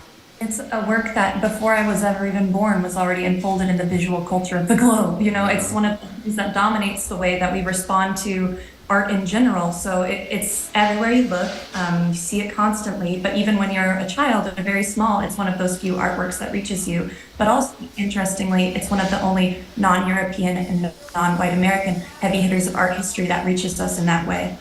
So what's going on? No, wait a second. Before we do that, the way you introduced it, where did Kendall say that? I can't remember. Do you have I any- think she said it on our show. Exactly, Marjorie. Okay, I wanted to be clear. I wasn't sure. Oh, well, she was here, and they were great. Could have been an open studio. No, it was here, actually. They were great. Yeah, there's a big show, Hokusai, Inspiration and Influence, on view now at the Museum of Fine Arts through July 16th, and it takes this image that we all know, the Great Wave. It's on our cell phones. It's in college dorm posters. It has just endured from this artist Hokusai, who lived from the mid-1700s to the mid-1800s, and who was a very, very prolific artist at a time in Japan where they were celebrating the floating world, which was this idealistic and just sumptuous notion of pop culture of their day and things that you wanted to strive toward. But he was very influential in his time and still is today. So we see in this show how a third of the work is Hokusai, a third of the work are his students and competitors. I love that. I think it's great. He had many, many challengers. By the way, one of his students, you could argue, was his daughter, who we see featured in this show. Her name is Oi, and she has her own very distinct visual vocabulary in her representations. And then the last third of the show are the people who came after, like Lichtenstein, Monet, Andy Warhol. You'll find one center gallery where you have just very literal representations of the wave. And I think one of the ways to look at this is to see why it responds, or to think about why it responds. I had always just thought of kind of, I guess for me, I'm suddenly realizing as I think about it, it was all about temperature for me, because it's kind of a gray sky, so it kind of felt like this chilly moment where this wave is crashing, and I had never noticed until I saw the people in the boats. The people in the boats. That's all I think about whenever I look at. Do they survive or do they not survive? And maybe this little tiny image at the bottom. It's not looking good from the picture. No, it's I'll not say looking that. good. Yeah. Or for some people, maybe it's the courage that they're rowing into this massive wave that's going to come over them, and that they will survive because this image has survived. And so that's one of the joys for me in walking through this show, is understanding, first of all, everything that Hokusai did and the talent that he had, and the sketchbooks that he created that you can trace to anime today. It looks like they were created here in 2023. And then to understand how contemporary artists, you'll even be able to walk into a few installations that really kind of capture his essence and what he was going after in this moment, just how widespread it is. And was he, I assume based on the way the exhibit is constructed, I assume he was quite popular contemporaneously? Or He was hugely popular. He worked in woodblock prints, which were in his day basically the equivalents of posters. And so they would be spread far and wide. And the reason not as many exist is because they were posters. So they were up in homes, or they were just treated as kind of regular material. They weren't fine art. So not a lot still exist. And he just loved to create one of the, I don't know if they shared this with you, but when I toured with the curators, both he and his daughter, they just loved to make art. They weren't very good at housekeeping, apparently. They showed, I think, Yeah. did I see that somewhere? Maybe, I didn't see it. I forget where I saw it. Maybe What it was was your it? show, maybe it was here. They were, it was a mess. Their house was a mess, Pretty right? much, yeah. Because why bother cleaning if you can just make art? Exactly. And you're very good at it. So when is that there till again? It's the up MFA? through July 16th. Yeah, really got to get there. It's just really powerful. Okay, this I do know was on a Boston Public Radio, Jim, so I'm going to credit us, BPR. Yeah. This was Mayor Wu. She was with us last Friday talking about this really neat thing, a new artist living space. Here is Mayor Wu. Redevelopment in Alston Brighton will actually create a whole new building that is dedicated for studio space, and it will take a little bit of time to renovate. We found temporary space for the transition, but this just is reflecting a new approach that we have, that this has to be, arts has to be firmly part of how we do development. This is rehearsal space, not living space, right? Rehearsal Correct, space. yep. After these people were essentially evicted, and the owner of the building, correct me if I'm wrong, who bought the building, who evicted them so they can build a lab or something, bought this other building and is donating it 100% to the city? So it was a part of this developer's negotiation in order to build the new building. Okay. They had to offer mitigation efforts. Right. Here the mitigation was all of these artists, musicians, etc., that were being forced out of this building. So ultimately they'll have this brand new building. All of the artists are temporarily residing in Dorchester for the rehearsal space. In a couple of years, after the city steps in and is able to work with them to build it and also set up an administration here, people who are going to manage the building, how it will be rented out, who will be able to be there. As soon as all that infrastructure is placed, these artists will have a permanent place to be because the city will own the building. We keep talking about this in this region. We know that we have an epic housing crisis for everybody across the board. Artists are a huge population here, and they're, if you look around this town and in other towns where you have great old infrastructure, that's often where artists want to be, in old mill buildings and warehouse buildings. Like in the Seaport years ago, before they were kicked out because of the expensive housing there. So we see this track happen over and over again. Where the artists want to be is ultimately where other people want to be, because artists are doing cool things there, and then suddenly cool restaurants pop up. Jim, you, I know, loved being in Wynwood in Miami. Oh my God. And that's an example of where it kind of went awry, because you had all of the artists there. They created this huge mural district, but then it became a very, very shishi neighborhood. Lots of great restaurants. And it's this outdoor museum of murals, and it is you just told me about totally this, yeah. like jaw-droppingly powerful and beautiful. I was sent there by Jared Bomba. Go ahead. And so what we're seeing is the artists get priced out. People buy the buildings. They want to replace them. They don't have a place to be anymore. And so they're getting pushed further and further out. And so we're ultimately looking at a community where we've had hundreds or thousands of artists who have been displaced. And are you going to ask about Fitchburg? No, before I get to Fitchburg, I want to ask about this. Maybe you don't know the answer to this. I mean, there's that great artist space in SOA. I don't know what the building is called on Harrison Ave, which is great. Or certain days of the week or the summer, you can go into people's studios. I love that. And same deal here. How does the city, in this case, and SOA, I don't know who's in charge of the SOA property, how do they decide who among the artists who want the space, which I'm assuming there's huge demand for, who gets it and who doesn't? How do they decide that? Well, it's my understanding, because I actually lived near SOA for a while as that got up and on its feet, and that is another perfect example. That was a part of town where you didn't necessarily want to be in late hours because people may have thought it was unsafe. Because the Herald was there. That's why it was unsafe. Yeah, well, it was a little dicey back in the day. A lot of was. condoms in the parking lot. But then you saw the galleries migrate from Newbury Street over to SOA, And, which is great now. And then they created the market in the parking lot, and that has changed that whole neighborhood. I was there recently for the first time in a long time, just walking right now. You have these great upscale furniture stores and restaurants and coffee shops, so that has all changed. And I think that we're about to see some challenges with some of the galleries there who are facing what Newbury Street rents used to be. But do you know the answer to my question? If there are 1,000, I have no idea how many spaces, we should ask Mayor Wu, there are in this new place when it's ready. There are X number of spaces. The assumption is there are X plus number of people, artists, who won it. Were there lotteries, or how do they decide these things? Often it is a lottery or first come, first served, and this is partly what will come together. They'll put together a group. We'll have to make those tough decisions. So tell us. I just want to tell you, we were just talking about Eurovision and the woman singing about tattoos. Won the whole thing. Well, a texter just wanted to remind us that almost 50 years ago, another Swedish act won Eurovision. Not ABBA.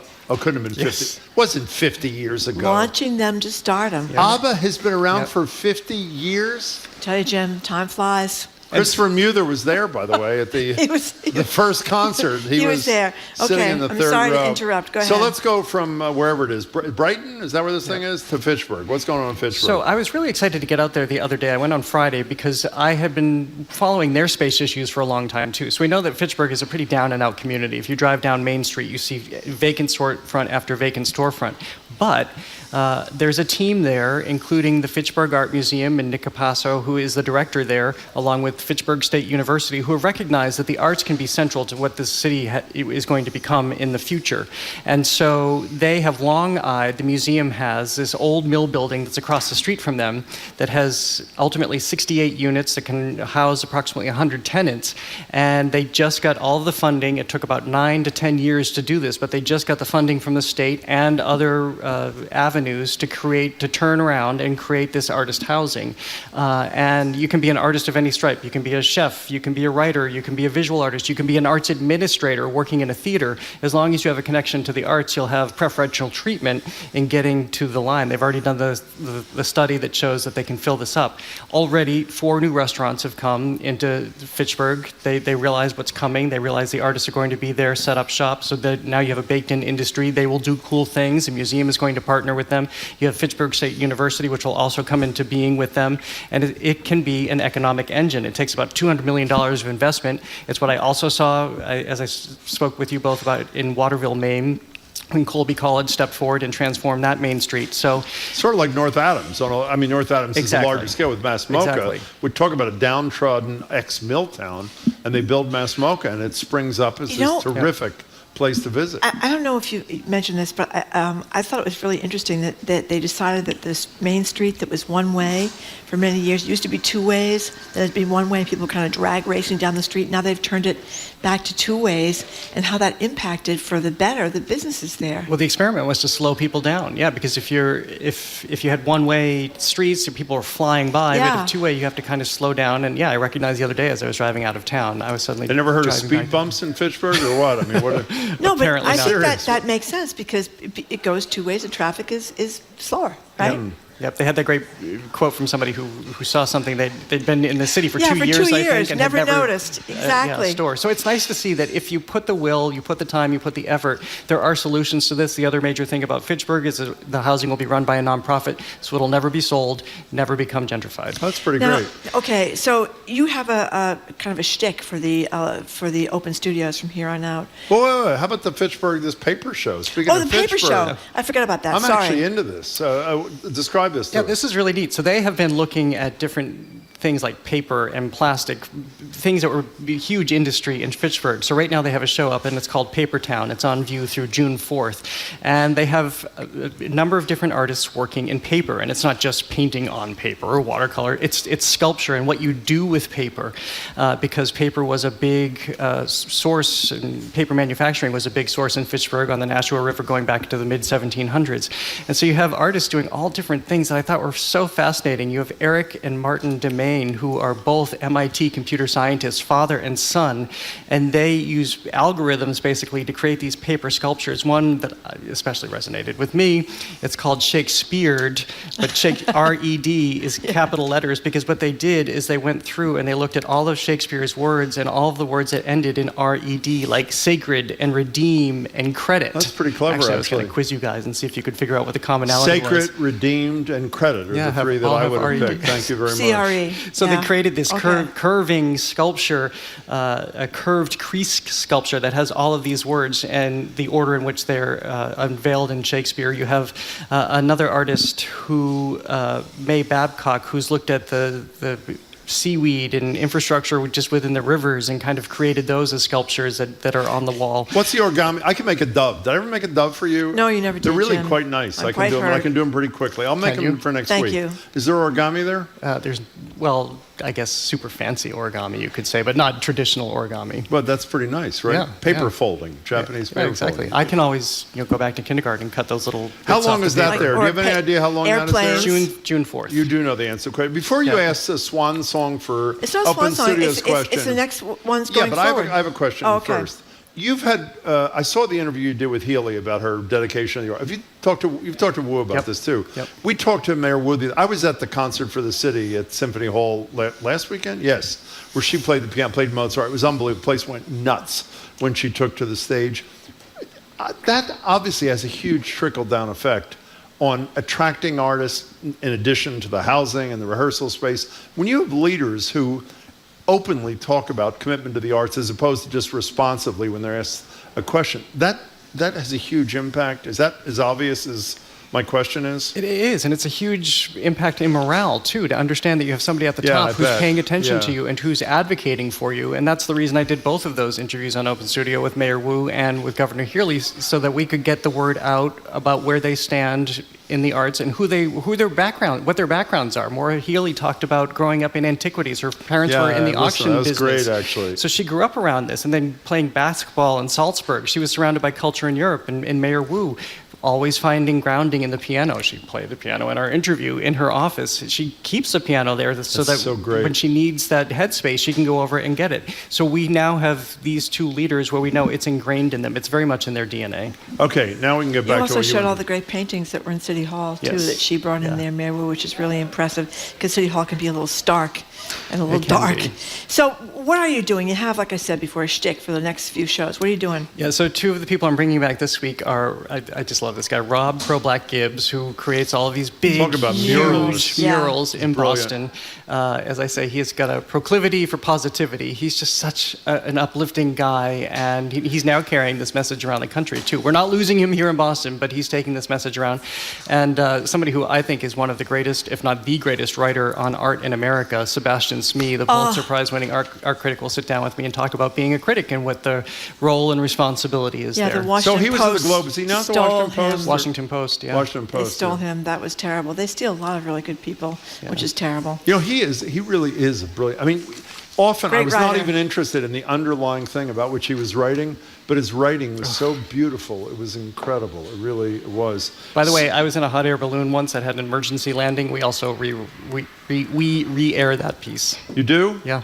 Wow. So you can see our How little- scary was that?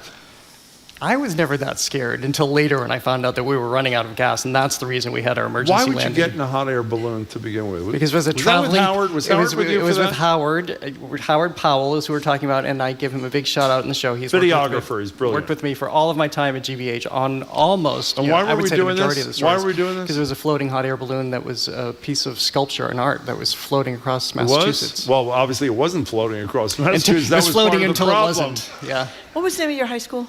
Nipmuc Regional High School. Okay, I just wanted to say that as a fellow Nipmuc high grad, I'm Wow. always so proud to listen to Jared here on BPR. Our high school teachers did a great job teaching us art kids beyond regular schoolwork. It's lovely to hear you recognize their impact. You do a great job here and on television. I'm looking forward to the future of arts through Jared Bowen's eyes. That's from Chloe from Watertown. Oh, that's What's it very called nice to again? hear. Nipmuc? Nipmuc. Nipmuc. Where's that exactly? That's kind of a weird It's, name, Jared. The Menden-Upton Regional Yeah. School Menden District. Upton region. And Okay. Mrs. Wild was the teacher who brought me to see Annie Get Your Gun Oh. at Is the that really Colonial true? Theater. Yep. Where'd That's the name pretty exciting. Nipmuc come from, please? It's a Native American tribe. Okay, thing, Native obviously. American. Okay, Yeah. I was just checking. So one last thing for you. When are we going to know what the? You said you can't say that much about what the. When are we going to know what's next for you? And By the way, you're our getting a arts lot and of culture? fan mail here with the texters. A lot of Oh, people thank you. are very upset about Open Studio, Jared.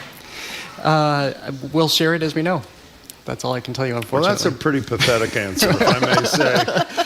We'll share it as we know. Well, hopefully we'll know soon. Yes. Okay. So thank you. Jared, thank Jared, you very you've been much. nothing short of fabulous on that show, and you're going to be fabulous in whatever the next iteration of your work is. We've been Thanks speaking for with being here. GBH's Jared Bowen, executive arts editor, host of Open Studio on GBH2, which is on every Friday night. You know, you went to Nipmuc High School. Nipmuc Do you know High that? School. I Yeah. thought it stood for something different, but it's a Native Does. American Well, you name. thought it Now was I an know that. acronym or something? I didn't know what it was. What it was. Anyway, now I know. Okay. Anyway, it's every Friday, 8:30 on GBH2. You can, of course, do what I do, which is record it. Thank you very much, Jared Bowen. Thank you, Coming Jared up, Bowen. Front Lines, Michael Kirk joins us at the library to discuss their documentary on Ginny and Clarence Thomas. What a great job Kirk and his team has done once again. You're listening to Boston Public Radio, 89.7 GBH. We are broadcasting live from the Boston Public Library, streaming online at facebook.com/GBH News and youtube.com/GBH News. There's a mental health crisis in our communities, and it can be hard to talk about. Many of us aren't getting the help we need and don't know where to start. So let's talk. Join us for Hold On, a series of call-ins about mental health. We'll hear from psychiatrists, therapists, and you as we search for a new way forward together. Thursday nights at 8 on GBH 89.7 and streaming online at gbhnews.org. Our programs are made possible thanks to you. And National Grid, providing access to electric heat pumps, which offer heating and cooling for businesses of all sizes to help them achieve their sustainability goals. You can learn more about heat pump technology at ngrid.com/future. And Mitsubishi Electric, providing homeowners access to heating and cooling solutions with electric heat pump systems that can also achieve their sustainability goals. Learn more at mitsubishicomfort.com/NPR. Ginny. It's called Clarence and Ginny Thomas, Politics, Power, and the Supreme Court. It's available to stream on Frontline's website, on the Frontline YouTube channel, and in the PBS app. It is spectacular and eye-opening. We're joined now by veteran Frontline filmmaker Michael Kirk. He co-wrote this, directed it. Michael, congratulations. It's great to see you. You too, Jim. So, Michael, I don't know if I'm getting too far afield here, but it seemed to me that what this piece was saying is that Clarence Thomas has been motivated by humiliation in his life, racism in his life, and now he's kind of, as a Supreme Court member, seeking revenge from getting back at everybody. I mean, it seems like it's a humiliation revenge thing is a big theme here in this piece. It tends to be with people who are notorious and outrageous in our government and our politics. It's the first question we ask is, why are they doing what they're doing? And how much of it is a revenge impulse, a lifetime of grievance? In Clarence's case, he was rejected everywhere he was. His mom, his dad, his life. It's just an unbelievable life. Yeah, tell us a little bit about that. I felt so bad for him as a child. Tell us about his childhood. It's one of the worst childhoods I've ever seen or explored or tried to understand. Absolute poverty in Georgia, in a small town called Pinpoint, Georgia, right next to Savannah. Terrible. His father leaves early. His mother can't handle the problems, the finances. Handed to a grandfather who puts him in a closet and hits him with a belt, and he and his little brother treats him very, very badly. A lot of people we talked to who were friends of his when he was a little kid said, oh my God, it was just a terrible life for him. He not only faced that at home, but in the world, he faced racism in the Jim Crow South, of course, from white people, but also, much to my surprise, a kind of racism inside, colorism inside the black community. ABC, America's Blackest Child, he was called. One of the cruelest taunts you can give a kid in that environment, and he had it and he carried it around. So that's the first step of a lot of kind of real rejection. Where's home? I don't know where home is. That sets up a lifetime of this problem for Clarence. And then he goes into this high school, the seminary thing, and at night they taunt him at night to smile so they can see him when the lights are out. I know, and other words that are terrible that they chant over and over and over again. The only black person at the seminary. The community, the black community in Savannah, kind of basically decided Clarence should be a priest. Right. The only black priest in Savannah, so they sent him on this path, and he's looking for success in some way, and he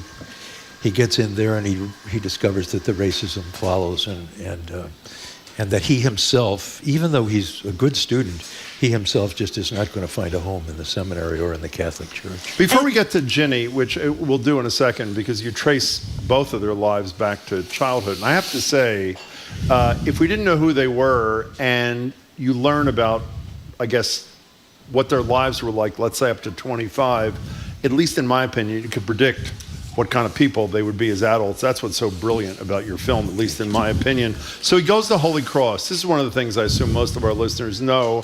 And sort of ironically, since I'm guessing he's going to write the decision in June saying that affirmative action is unconstitutional in higher education, he acknowledges that he gets into Holy Cross because of affirmative action. What was life there like? He had some transitions, to say the least, while he was at Holy Cross. The fascinating thing about it is it's 1968, so it's one of the early moments where affirmative action happens.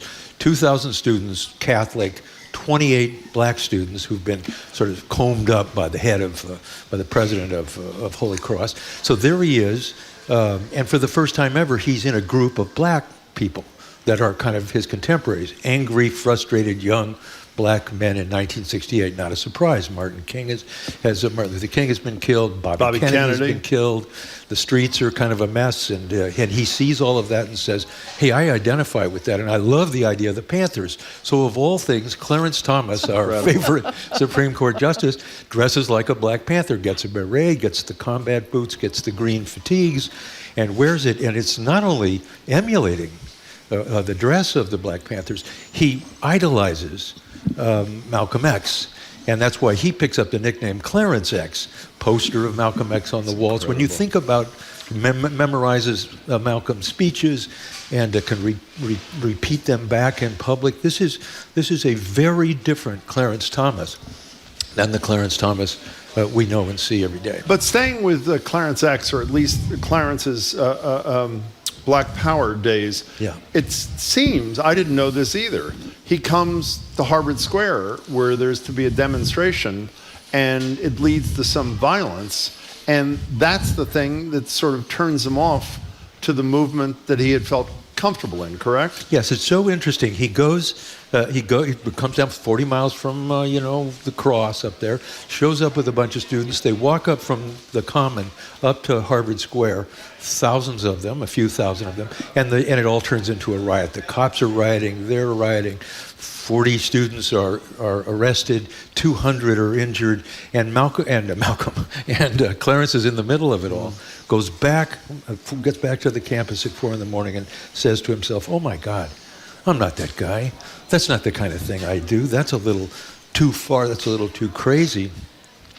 And he kind of loses the outfits, heads for the library, finishes near the top of his class at Holy Cross, wears a tie, and starts to look like a conventional student on the rise, and that was his plan. So speaking of on the rise, one last element about him, and then we'll go to Ginny's beginning. Two last elements. He ends up at Yale Law School. Yeah.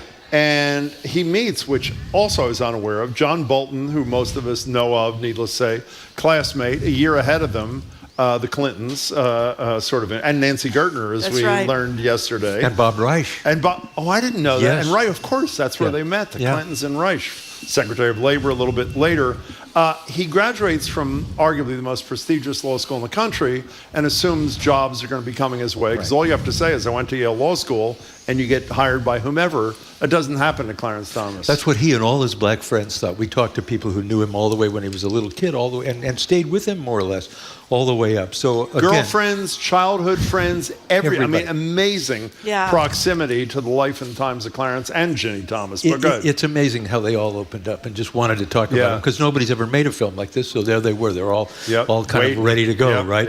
And that's a virgin forest for me. I can go in and... But let's hear the Yale Law School thing. So he goes into Yale Law School, and all of his friends had said, well, that's it, ticket to ride, man. You're going to graduate from Yale Law School, and forget the fact that it's affirmative action. You're in there, man, and you're going to graduate, and you're going to go to New York, and you're going to roll in the dough in a little while.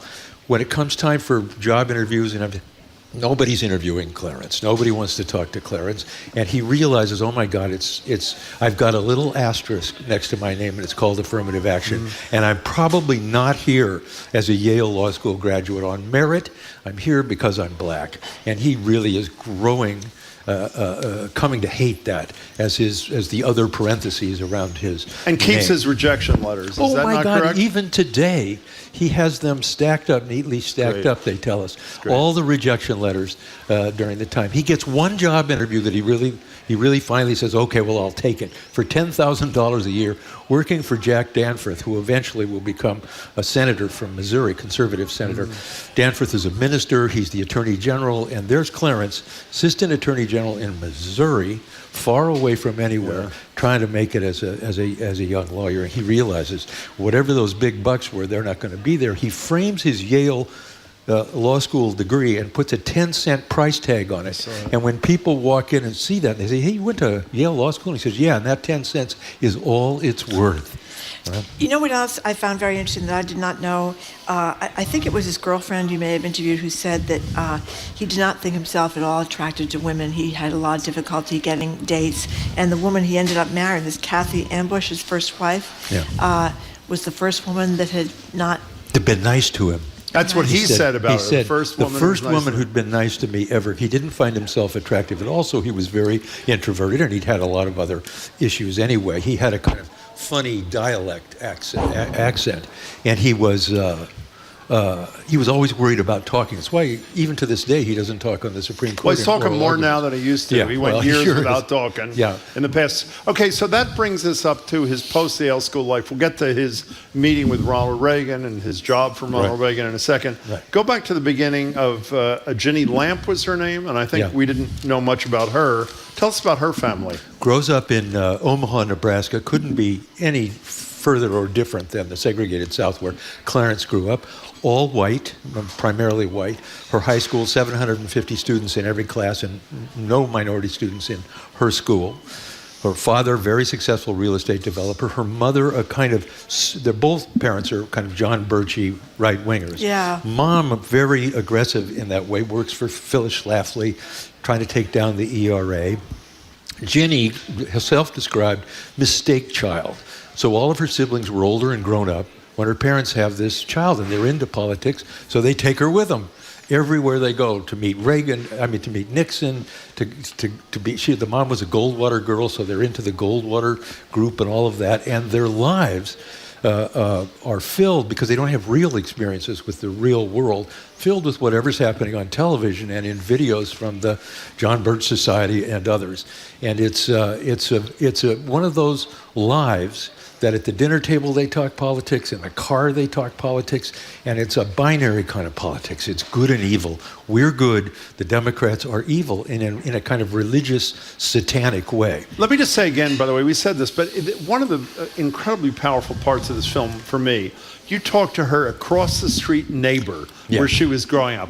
Was it her high school boyfriend, I think? I mean, the intimacy with which we're able to view two people who we know a lot about as adults, but not so much as kids, it's just and also, really that powerful. unlike a lot of teenagers, she did not rebel against mom and dad. She bought mom and dad's worldview, hook, line, and sinker, which is quite unusual. And this is the late 60s when everybody was leaving their mom and dad, right? Yes, They'd invented exactly. marijuana right around there. So. Yeah. We're talking to Michael Kirk, who's the man behind, with a lot of his wonderful colleagues, Front Lines, Clarence and Ginny Thomas, Politics, Power, and the Supreme Court. So then I thought you had a fascinating section about when he finally got to run something, as you put it. He became head of the Equal Opportunity, whatever it is, EEOC. He was the chairman.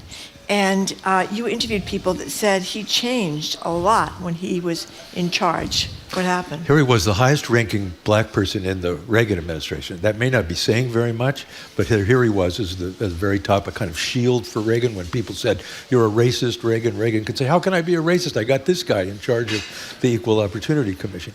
He gets the power, and finally he's the boss. And he's over-sexualized. He's stopped drinking. He's been virtually an alcoholic, a serious drinker. Stops drinking, runs 10 miles a morning, starting at about 4 in the morning across Washington.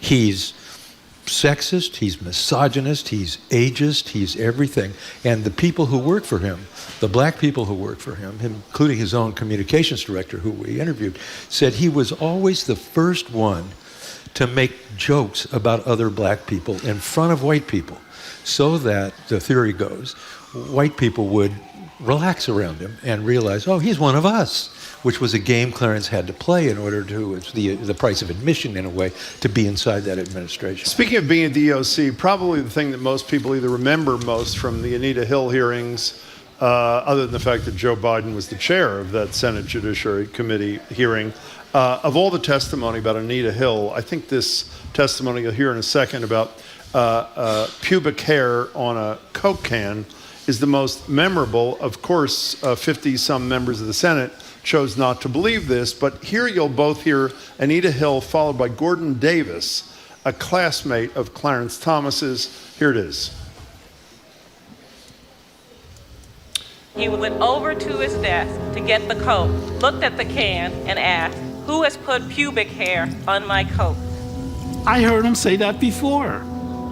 He said it before. We were in the Hogan Campus Center, and a group of us black students were walking by, and he says, "Oh, look, is that pubic hair on a Coke can?" Those were the exact words he used then, and I heard it later on when Anita Hill spoke it.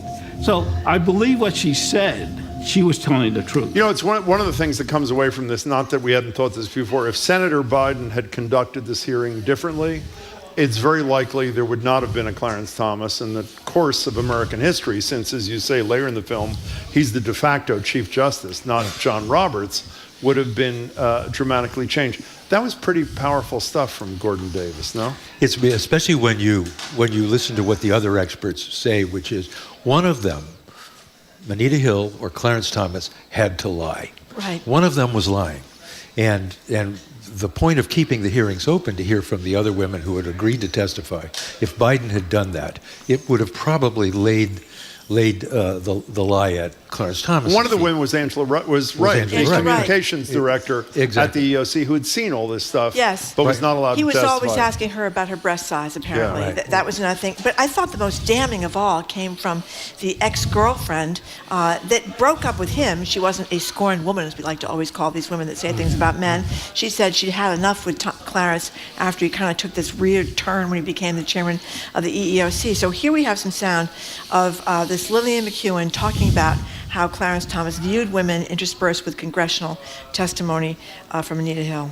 Clarence is one of those guys who look at women as sexual objects.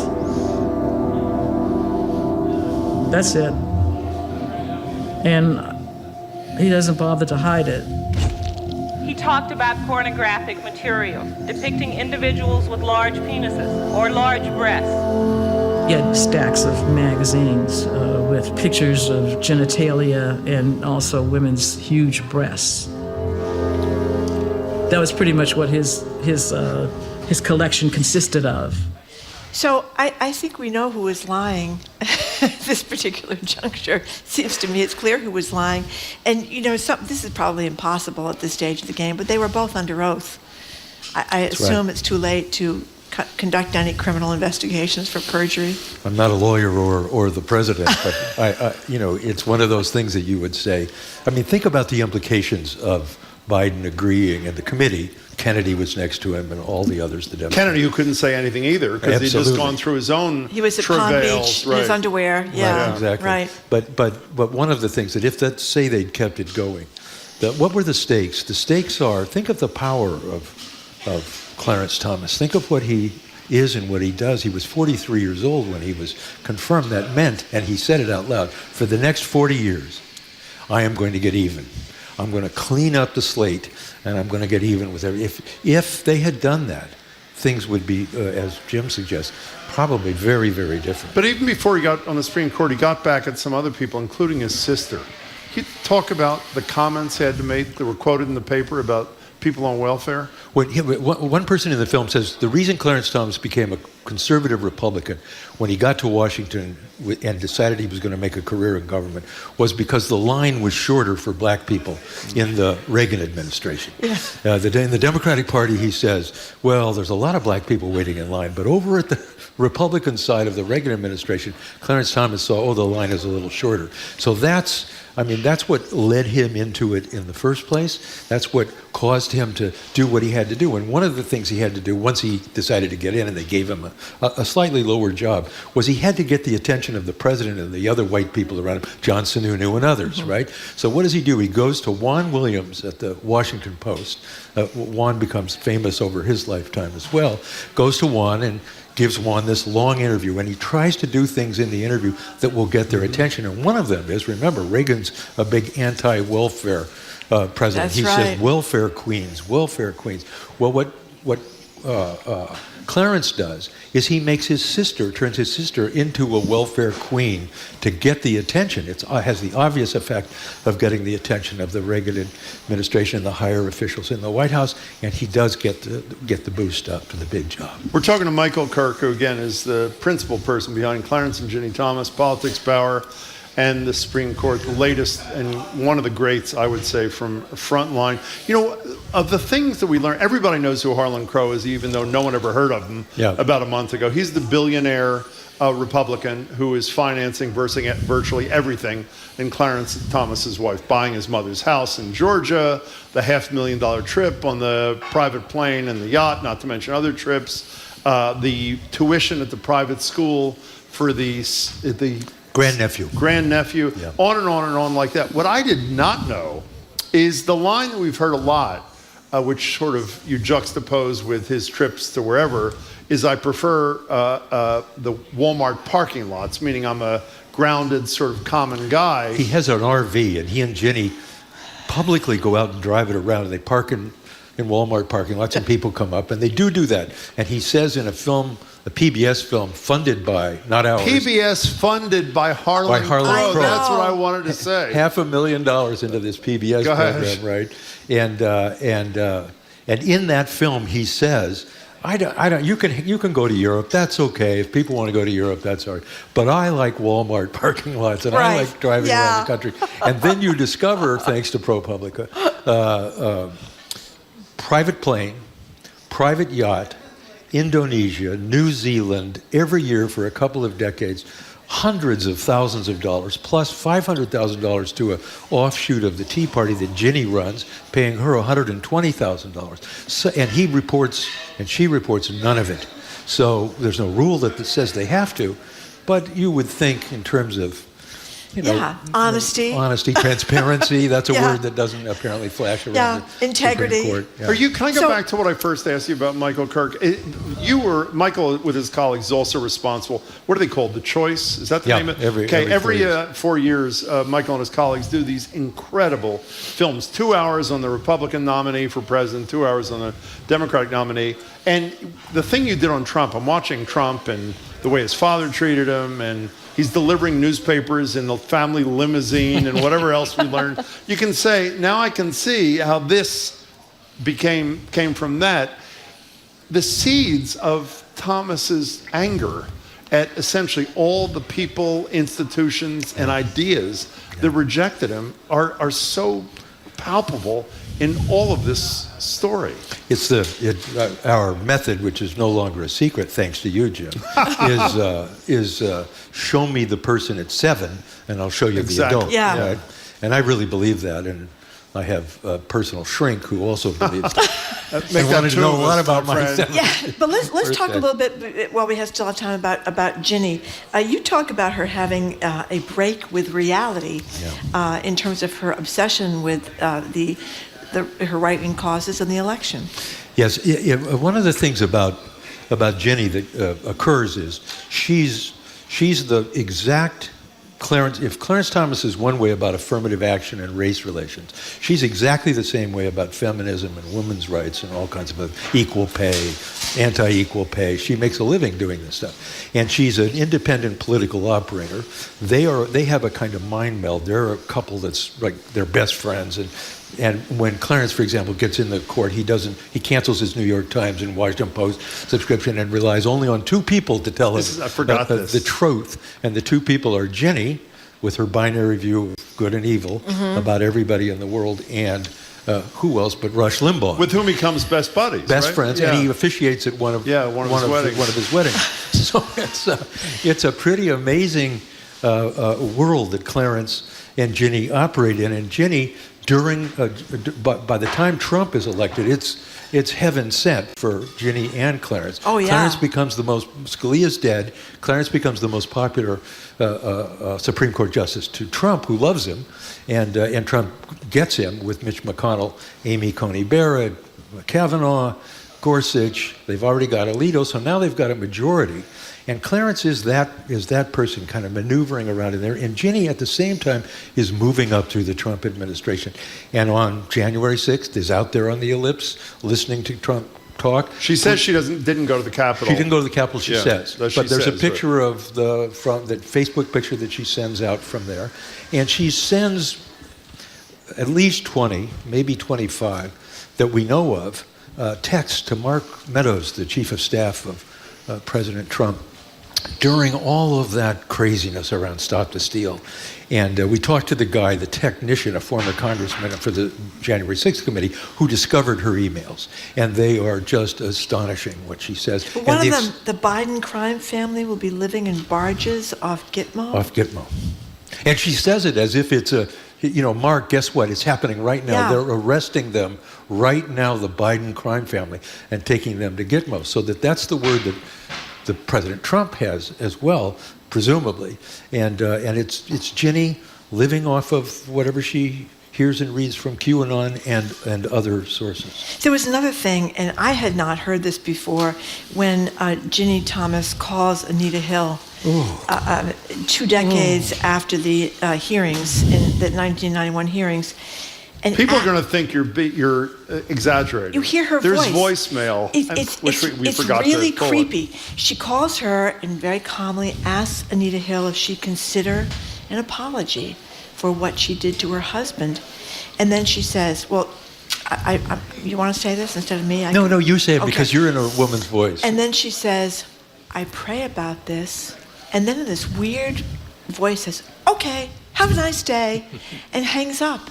I couldn't believe it. The first time I heard that tape, I was like, okay, how do we get it in the film? How do we put it at the top, in the middle, and at the end of the film? It's so revelatory about the parallel universes that they live in. By the way, this is way after the hearing. 20 years later. 20 years later, right? And what's really depressing about this, I did not know this, that she had some very bad sexual assault incident, herself, but we don't know the details of that. And you'd think that might make her a little bit more sympathetic to other people's travails, but no.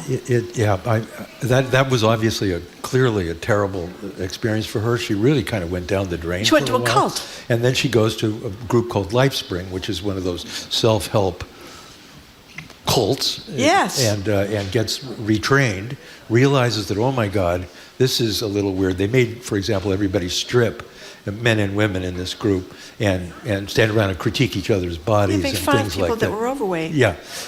So Ginny realizes, and her parents realize, and her friends realize, oh my God, she needs deprogramming. So they bring in a deprogrammer who brings Ginny back down to Earth. Well, she seems to have been hovering up and down. I didn't say permanently down to Earth. Firmly down to Earth. So this is one of the most depressing films I ever saw in my life. Thank I know you. we're not Thank you supposed very to much. say, it is staggering. And you literally, I'll say it for the third time, every single piece of the history, you say to yourself, this is where this came from. This is where this came from. As Marjorie said at the beginning, humiliation and vengeance. And you call it the Thomas Court. And that's kind of what it has. Well, that's what got me started, was somebody said to me, this is the Thomas Court. And I said, the what? What happened to Roberts? What happened to Alito? And they said, no, believe me. This is the Thomas Court. Start asking around. Go down and look around and you'll see what it is. And when we did, we immediately knew, yeah, that's absolutely right. Now it's our job to explain how it became the Thomas Court, what the implications of that are, and kind of really who they are, because they're the force behind it. Well, you know what's frightening is what we said at the beginning, that you hate to think of a person motivated by revenge and motivated by anger, and I mean his horrible childhood. I mean that's really horrible. But you're supposed to go to therapy and try to deal with those things, right? So you're not taking. Why them out did Donald Trump run for president, as we also saw in a Frontline film, being viciously ridiculed at the White House Correspondents' Dinner when everybody's laughing at him by President Obama. Yeah. With lines written by Judd Apatow and others. Yeah, I know, it's pretty great. Yeah. You know, Michael, this is brilliant, and everybody, regardless of their political point of view, should see this terrific film. And congratulations to you and your colleagues. It's unbelievable as Yeah, it always. was a great You're and very amazing. disturbing piece of journalism. Thank you so much, Michael, as Michael always. Kirk. We're speaking with Michael Kirk, filmmaker, Frontline, his latest film, looking into Ginny and Clarence Thomas, available to stream online at pbs.org/Frontline. Thank you, Michael. Up next, Milk Streets. Christopher Kimble is here to teach us how to make Asian noodle dishes from humble pantry staples. Going to find out. I'm Arun Roth. Coming up on GBH's All Things Considered, the Boston City Council is meeting again to work out the city's contested voting map. Worcester residents are reacting to the appointment of their former city manager, Ed Augustus, as the state's first Secretary of Housing. And Salem voters are heading to the polls to elect a new mayor. Those stories and all the day's news starting at 4 on GBH's All Things Considered.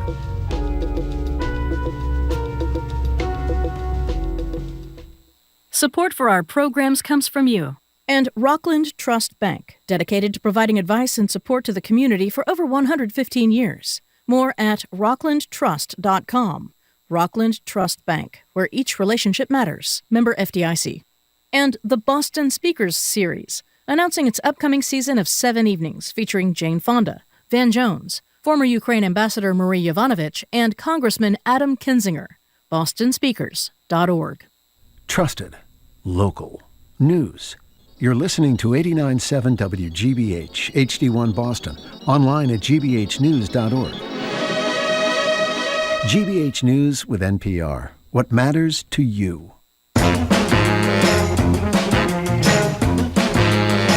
Welcome back to Boston Public Radio. Jim Browdy, Marge Regan. We're live at the library, streaming online at facebook.com/GBH News and youtube.com/GBH News.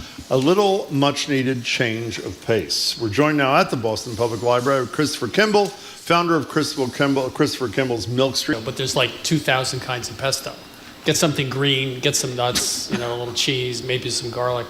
You can make it out of red peppers. You can make it out of anything. So the idea was to sort of expand the repertoire. Okay, so I'm reading the introduction of the book, and as Christopher knows, every time he's on with a cookbook, the night before I make a dish, I'll tell you what I made. And by the way, this, unlike the one time, which I've been ridiculed for, where I thought your recipe was wrong and I changed it, and it was a disaster. Thank you for being honest. It was a about that. disaster, and I then made it the way it was supposed to be made. It was fabulous. You open with talking about Italian noodles, Asian noodles, etc. And what I decided I was going to do, instead of making a dish, I was going to make udon noodles, but unfortunately, I did not have orange socks. Could you describe to us your experience making udon noodles, It says right please? in the recipe you need red or orange socks. So what'd you do? Well, I visited a woman out in California, in LA, and she's wrote a book called Japanese Home Cooking. It's a great book. Sakai is her last name. And I walk in the door, and she says hello, and I have my little film crew. And the first thing she said was, take off your shoes. I said, okay, this is like a Japanese household where you take your shoes off. Right. Then she said, okay, got to use these socks. She bought socks, which I still wear. It's like, That's very nice. I got a gift out of this. I would It's too, great. yeah. So I put on the socks, and she had udon dough, which is double wrapped, on the floor, and you jump up and down on it to knead it 100 times. And Sonoko Sakai has a great sense of humor, and unfortunately, that's on film. So I've been trying to destroy the video, but yeah, Well- and the noodles were great. I bet they were. Now, you write also in the introduction, and I buy this completely, that noodles are the ultimate fast food. Cost, speed, or both? Why are they the ultimate fast food, Christopher Kimble? Speed, because a soba noodle or an udon noodle cooks in 2 or 3 minutes, right? I mean, even dried, they cook quickly. And you can put anything on it. I mean, people ask me what I make for dinner when I do have dinner. And it's always, I start with a rice bowl, a noodle bowl, beans, grains, and then put something on top of it.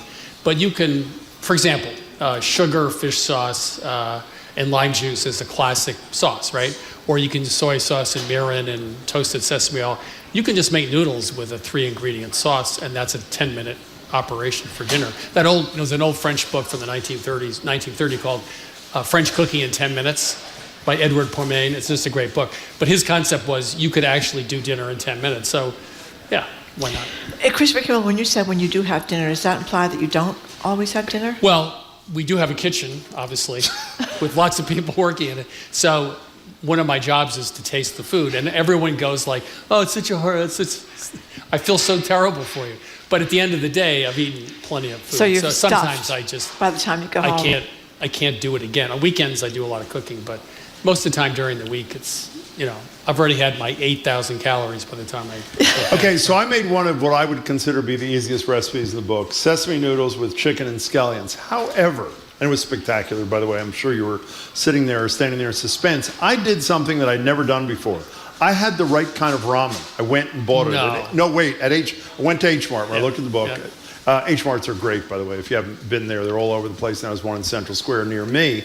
However, when I got home and opened the cookbook, I read you writing that if all you have is Italian pasta, in this case vermicelli, which I had, you can, quote, ramenize the vermicelli. And I did the thing you suggested with baking powder, right? Baking soda. Baking soda. Whatever it was, I did it. And I have to say, it turned out spectacularly. Why does that work?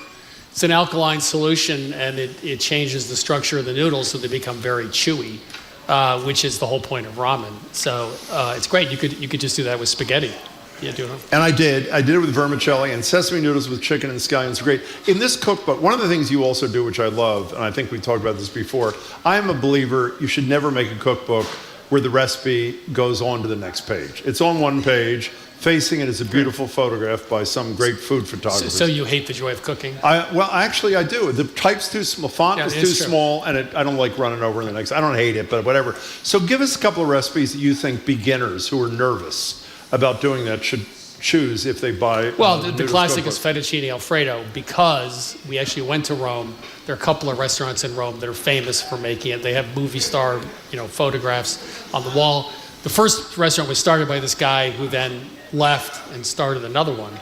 But they're heavy, it's got cream and butter and everything. So we went to someone's home outside of Rome, and fettuccine Alfredo was started as something usually a mother would make for a child that has a stomach ache. And you go like, why would you make fettuccine Alfredo? Because all it is pasta, a little butter, a lot of cooking water from the pot, which I can get into, and then some grated cheese.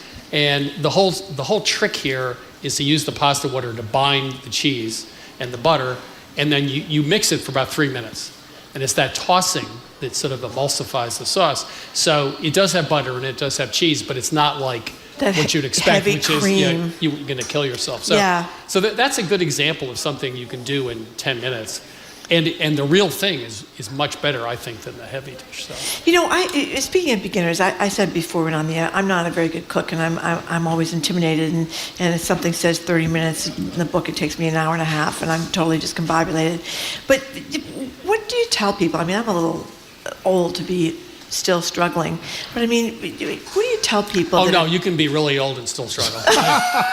That's not true. Well, that is so kind. Okay. You never really get to a point in life where things are easy. I finally figured that out. Okay, but if you do want to be able to cook and not have it take you an hour and a half, and you want to be able to have because when you do it, things generally turn out well, and you're kind of proud of yourself. What advice do you give to people that are trying to have a nice meal for their families at least a few nights a week without having to spend 2 hours doing it? Well, first of all, you have to give up on this idea of failure, because when people start to cook or beginner cooks, it's fear of failure that prevents them from moving forward. So I could be here all day and talk about how many recipes I've completely ruined. So everybody goes through that, and that's just fine. My attitude is, if I'm going to make somebody dinner, like a neighbor or somebody, well, if they don't like it, they don't like it. I mean, I took the time and effort to make them dinner, so I'm not going to feel bad if it isn't what they really wanted. And on the flip side of that, is anyone listening out there, if anyone invited me over for hot dogs and hamburgers, I'd be thrilled. I mean, most chefs or people in the food world never get invited to dinner for obvious reasons. But that's one of the things that you're famous for, is like that when you follow the recipes, as you're talking about, you did the one about, I think it was six maximum 6 ingredients or maximum 5 ingredients or something. That was a great cook. Yeah, it was. What was that called? Cookish. Yeah, cookish. Great. I gave that to my daughter and her husband for Christmas, and they just loved it because it was fewer ingredients, right? So should you just practice doing these things on the weekends? Yeah, what you should do, we've talked about this, is you should pick 10 recipes or 12 recipes, right? And make them over and over again to the point you don't need to look at the recipe. Yeah. And that's how people used to cook, right? They were cooking because their mother or somebody showed them how to do it. So I grew up part-time in Vermont, and there was a woman there who baked a lot. And she had her recipe cards, but she only made maybe 30 recipes or 40. I mean, that was her repertoire. So people today go home and say, yeah, I'll make Singapore noodles, or I'm going to go make udon and jump up and down with my orange socks on the udon. I mean, that's fine, but you should have a small repertoire of recipes you know how to make. So you're confident? Yeah, I mean, just figure out how to do a rice bowl. Figure out how to make a simple stir fry. Figure out how to make what's ever left in the refrigerator soup. I don't know. But if you have 12 recipes you can make yourself and improvise with them, then you're 98% of the people at home, you're better than they are, because they don't have that repetition. I interviewed a woman recently who made a tomato sauce recipe 1,000 times over a period of years, because she felt that every time she made it, got better? Well, she's a little crazy, but anyway, she made it. Yeah, she learned something. It was the process. And so it was a way of doing a deep dive into life using a recipe. So make it over and over again. That's exactly why we do a radio show every day, by the way. Try to get again it right. and again and I'm again. with you, man. Again. We're not quite there, but we are improving. That's Christopher Kimble. The cookbook is Noodles. You say Milk Street Noodles? You're Noodles. Noodles. It's from Milk Street. Noodles. Secrets of the World's Best Noodles, from fettuccine alfredo to pad thai to miso ramen. Let me ask you to psychoanalyze, since you talked about shrinks before. I'm a huge pasta fan. I'm actually going to make a bunch of these this weekend from the cookbook. I like long noodles of almost every shape. I do not like every thickness. I do not like truncated noodles. What is that? What does that say about? Do you know anybody like that or not? What does it say about you? Yeah. I really don't enjoy. You mean the ones I know what it says about you. I know I don't. Excuse me. I like ziti doesn't do it for, like, if I'll go to a restaurant and there's something I'm dying to have that's ziti with blank, I'll say, can you put it on spaghetti or linguine or whatever. What does it say about the person? Every restaurant in Boston that serves pasta has your photograph in the kitchen. That is exactly. With a big X through it. But there are other people like me, aren't they, who don't like all the shapes or all the whatevers? The reason for the shapes is usually they catch sauce, like a ragu from Bologna, a meat ragu. Oh, that's a good point, It'll fill up the shapes. It'll hold on to the shapes. If you made a pasta, like say a spaghetti, that ragu's not going to sort of work as well. So if you have a chunky sauce, you have those shapes. And there are thousands and thousands of shapes. And I think it's just what people are used to doing. I mean, some of the most successful videos on Instagram or YouTube are watching nonnas, Italian grandmothers, shape their pasta. Yeah, that is and then they can turn out like a bucket load in about 2 minutes. That's great. And it's boom, boom, boom. So, I don't know. I thought it might have to do with twirling. You know what I mean? Twirling. I like the twirling experience too. I like the twirling. And this is really pathetic to admit, but I've better late than never gotten into the fresh pastas. And you just can't go back, can you, once you've had the fresh pastas? Yeah, if the fresh pasta is good, because you'd still be a little toothsome. I mean, I hate the word al dente. Don't use that word around me. But why do you hate the word al dente? Well, I'll give you an example. Anyway, you mean it's uncooked, as far as I'm concerned. I mean, if you talk to an Italian, a real Italian, they'll say, in Italy we cook our vegetables they don't like al dente. I was at a place in downtown New York a few years ago, trendy little restaurant, and I ordered the ravioli as a first course, and they were al dente, which means they were chewy. Oh. I mean, that's ridiculous. Yeah. Like, can we just cook our pasta, please? But you don't want to overcook it. But people, this whole al dente thing has gotten out of, it's like gluten.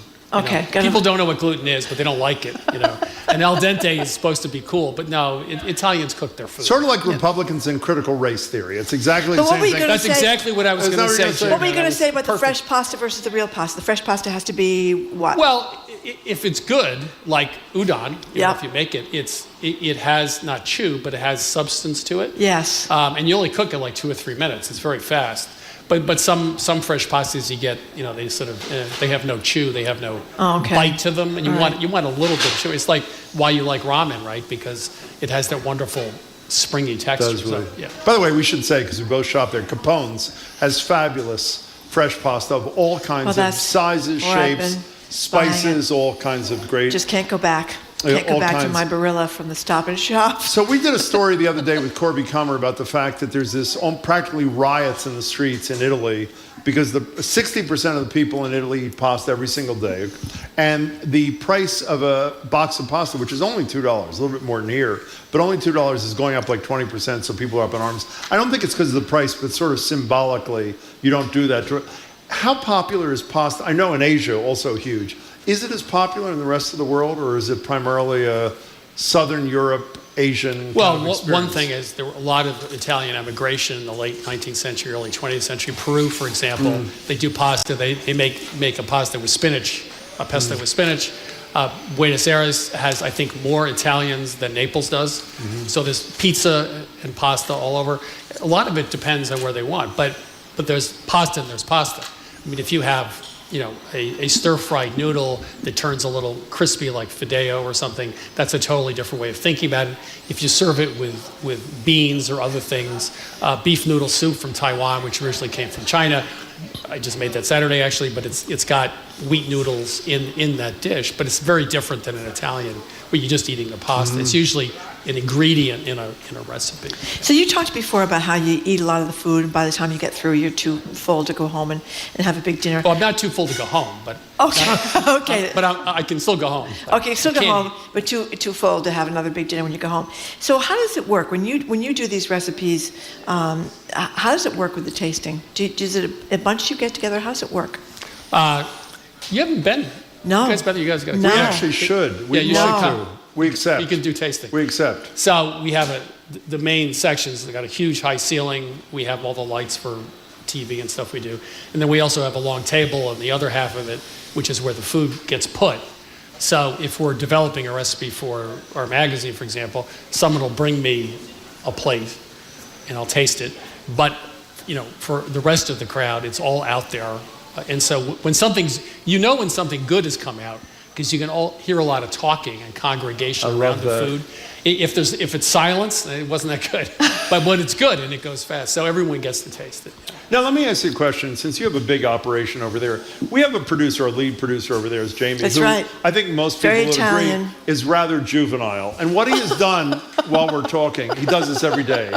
He goes on OpenAI, ChatGPT, and creates an image of me. I assume today show Jim Browdy eating a plate of pasta. He sent it to me. It's embarrassing. And he's going to post it on our Twitter. Of course. Does your staff do that about you, Christopher Kimble? Do they ridicule you? Oh, yeah. They do?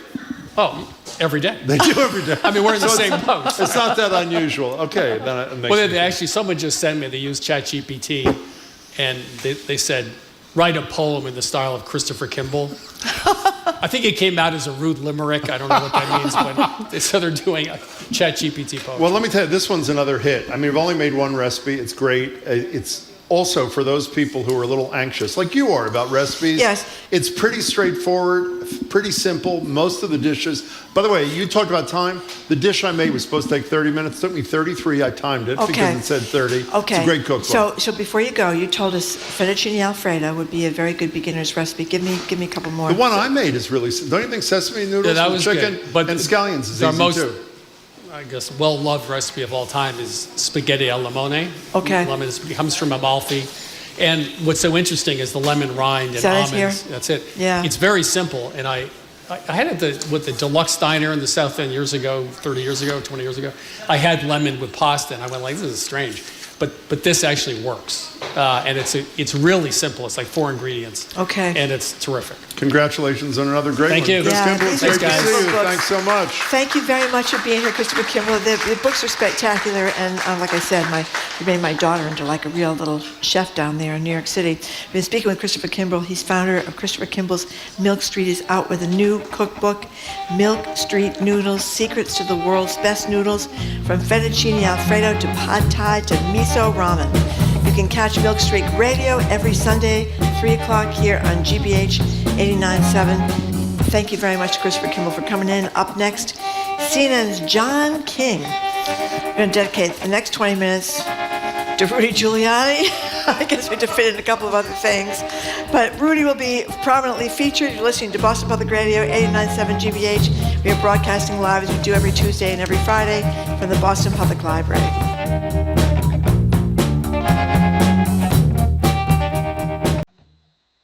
Join me, Kurt Carapezza, on Friday, May 19th for the Red Sox Story, a conversation with sports writer Chad Finn. We'll be talking with the veteran sports columnist about his newest book, The Boston Globe Story of the Red Sox, more than a century of championships, challenges, and characters. He'll answer your questions and share his process for organizing his work to celebrate iconic moments of Red Sox history. Learn more online at gbh.org/events. Support for GBH comes from you and McLean Middleton. For over 100 years, McLean Middleton has been dedicated to serving its clients and its community, offering guidance through the complexities of today's legal system. With locations in Woburn and Boston, McLean.com. And the Boston Foundation. Knowing it will take all of us to improve lives and strengthen communities, TBF partners with leaders and changemakers to close opportunity gaps, advance equity, and power a better Boston. Learn more at tbf.org. Me, I would be Jim Braude eating pasta. Yeah. It's not quite as grotesque as some of the earlier ones. Would you not agree? It doesn't look anything like you, Jim. Well, the hair kind of thing, I think, sort of has it. You don't have a The mustache. forehead, Doesn't I that do guy have a not. mustache? No, but I think it's the fit into the feel of Is that the Italian idea? thing. Okay. In any case, while you're studying that, we're joined now on Zoom by CNN's chief national correspondent, John King. He's host of Inside Politics weekdays at noon, soon to be released from behind the desk and unleashed on America. John King, it's great to see you. How are you, John? A kid from Dorchester who could certainly use some artificial intelligence. Yeah. But I'm bummed. Thank you. So John King, another meeting on the debt ceiling at 3:00 today. How hopeful should we be? That's a great question, Marjorie. The president says he's optimistic. The House Speaker says he's not. You'll have the Republican leader of the Senate, the Democratic majority leader in the Senate there as well, plus the House Democratic leader, Hakeem Jeffries. In the staff conversations, they've had staff conversations now for about a week. They say that they're not making any progress toward actually a deal, trades for a deal, but they're making progress in laying out the parameters or possibilities of things to discuss. If you accept the Treasury Secretary's timeline, we have 2 weeks to figure this out. And the president's supposed to get on Air Force One and go to Asia tomorrow. So I'm really interested in what the tone is after this meeting. They're not going to figure it out today. They're nowhere close to that. These things sometimes take months, and they only have 2 weeks. So I'm really interested in what the tone is today, and then whether you have a couple issues. Number one, does Speaker McCarthy go back to his guys and say, "I think I can get a deal, but it's less than what you want, but I think I can get a deal for now."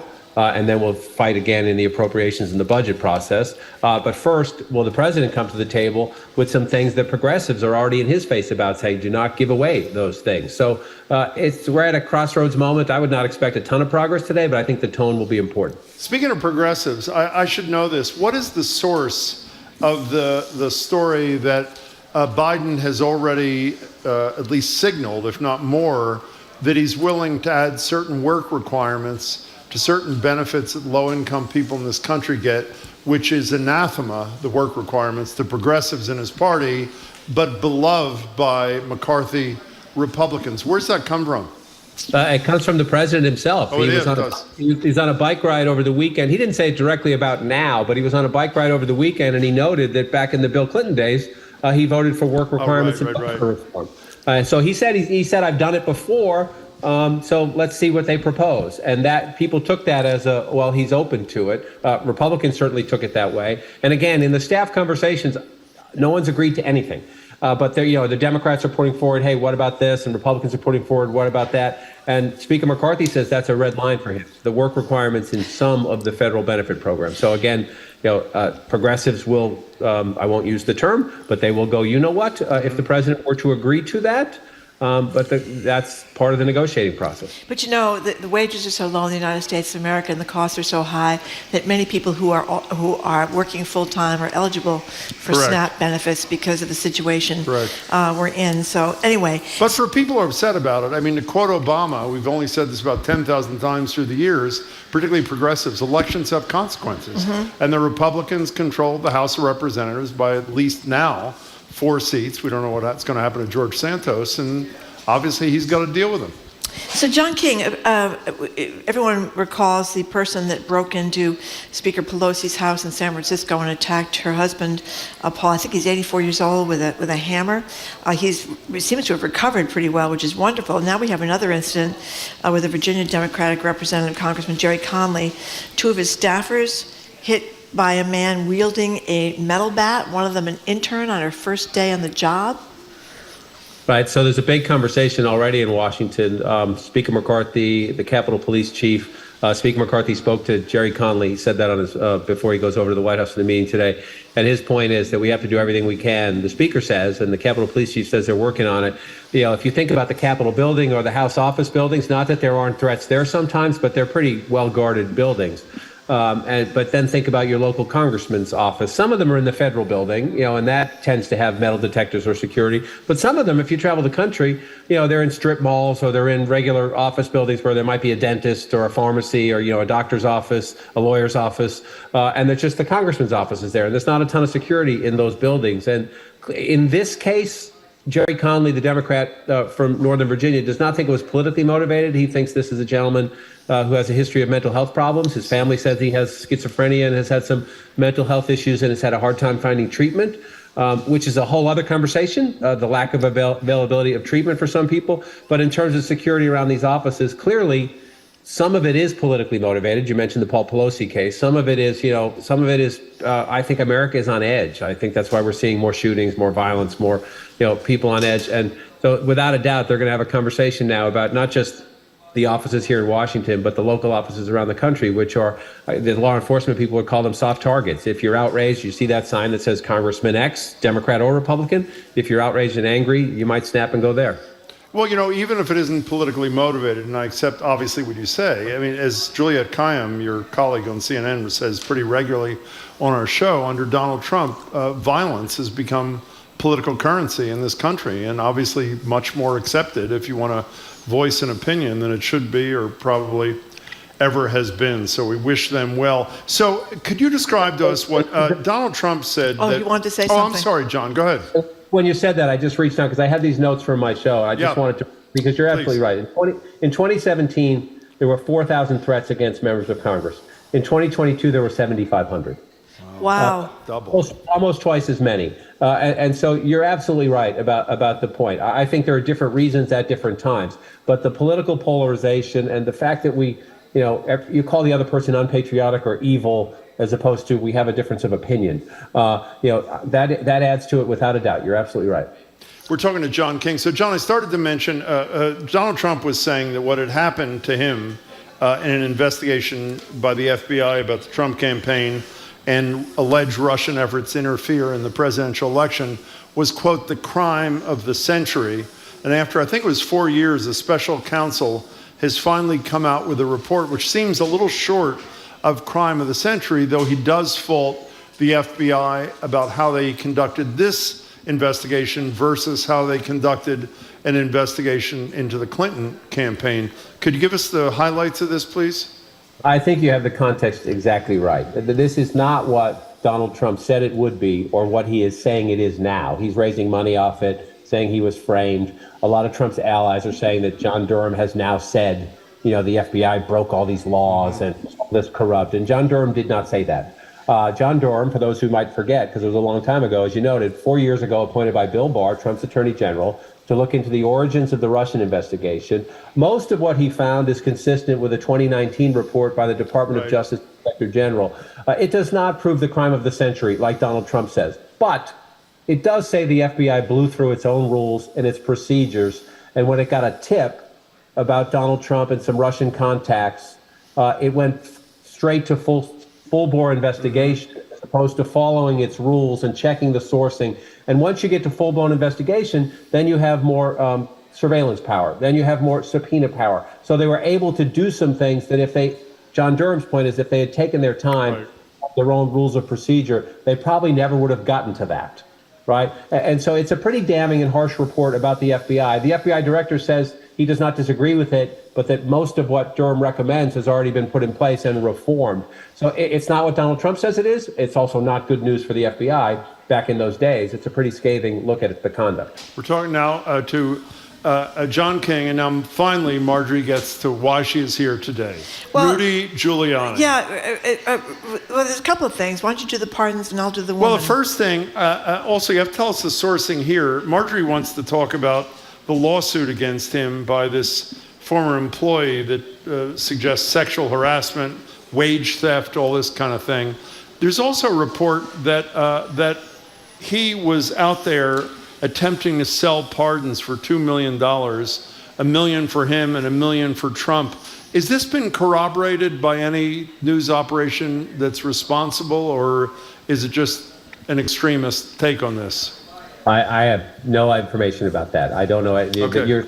You're saying something there that's news to me. I'll be happy to look into it, but that's something that I had not seen. And if I should have, I apologize for it. No, if you haven't seen it, it's probably not credible. So let's move to the lawsuit against Giuliani that Marjorie was reading quite a bit about this morning. Well, it's just so sleazy if it's true. This woman who said she worked for him as an off-the-books employee, this is Rudy Giuliani, when he was Trump's personal lawyer, says that the New York City mayor owes her $2 million in unspent wages and coerced her into sex. She ended up, I think, with $11,000 as well. $12,000 is all she said. But it talks about how he started making sexual advances to her the first day on the job and demanding that she have sex with him. And she worked naked. He demanded that she work naked. Or in a bikini or an American flag themed short shorts he bought for her. I mean, I guess the whole thing is Rudy Giuliani for a while, was the mayor of America. And I think some people, at least people that were more conservative, thought a lot of him. And he now seems in his late 70s to be really in trouble on any number of fronts. Now, obviously, it's a lawsuit, and these are allegations. They're not proven, and Rudy Giuliani, like anybody else, deserves his day in court, and he says this is not true. This is a former employee who says he offered her a deal that was too good to pass up, which was $1 million salary a year to be his essentially number two in the business he was developing.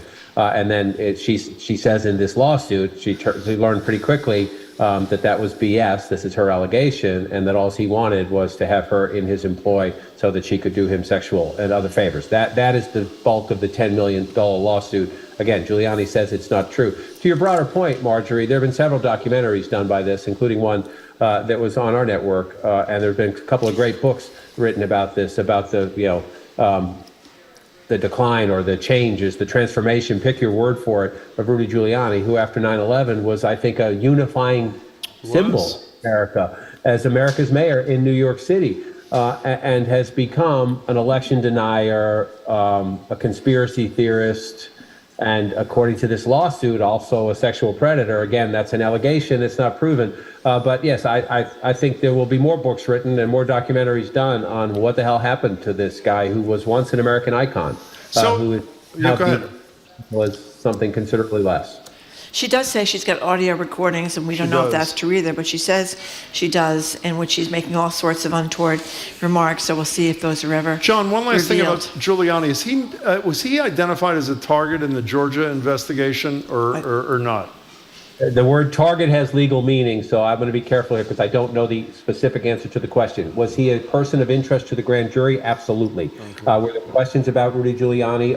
I know from my own reporting and the reporting of my colleagues, where a number of the witnesses asked about their interaction with Giuliani, what Giuliani wanted them to do, and asked for absolutely. Target has a legal meaning that they're trying to build an indictment case against you. I don't have that level of knowledge, but he certainly was a specific person of interest.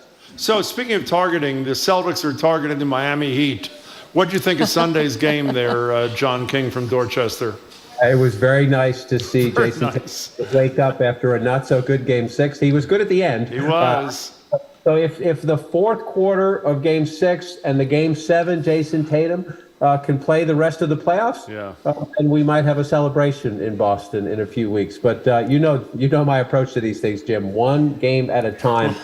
The Heat are very well coached. Jimmy Butler is playing blind right now, and I mean that as a compliment. He's just, he loves the playoffs and he loves the environment. It won't be easy. Very well coached team. They know what they're doing. What's this, the third time in 4 years they're meeting in the Eastern Conference Final? So this is good. It's Ali Frazier. Let's box it out. Yeah, well, didn't the Red Sox have a rather difficult weekend, as I recall? They lost every game to St. Louis. Yeah. Let's not them today. Let's play Zen. Okay, we'll stick with the Celtics. John King, good to see you. After the poor Bruins, we want someone to do well in the Sox difficult weekend, but it's early in the season, right? Ride the green wave, and then we'll figure the rest of it out. Beautifully put. See you next Thank you, week, John John King. King. Thanks so much. We've been speaking with CNN's chief national correspondent, John King, who, of course, is a Dorchester boy. He's also the host of Inside Politics, which you can see every weekday at noon on CNN. We watch it every day right here in we're at the library today, but back in the studio, we watch it every day, too. Okay, coming up. More and more new cars don't have radios that tune to the staticky AM band anymore. Is the death of AM radio near? And if it is, do you even care? The number is 877-301-8970. You're listening to Boston Public Radio 89.7 GBH, broadcasting live from the Boston Public Library.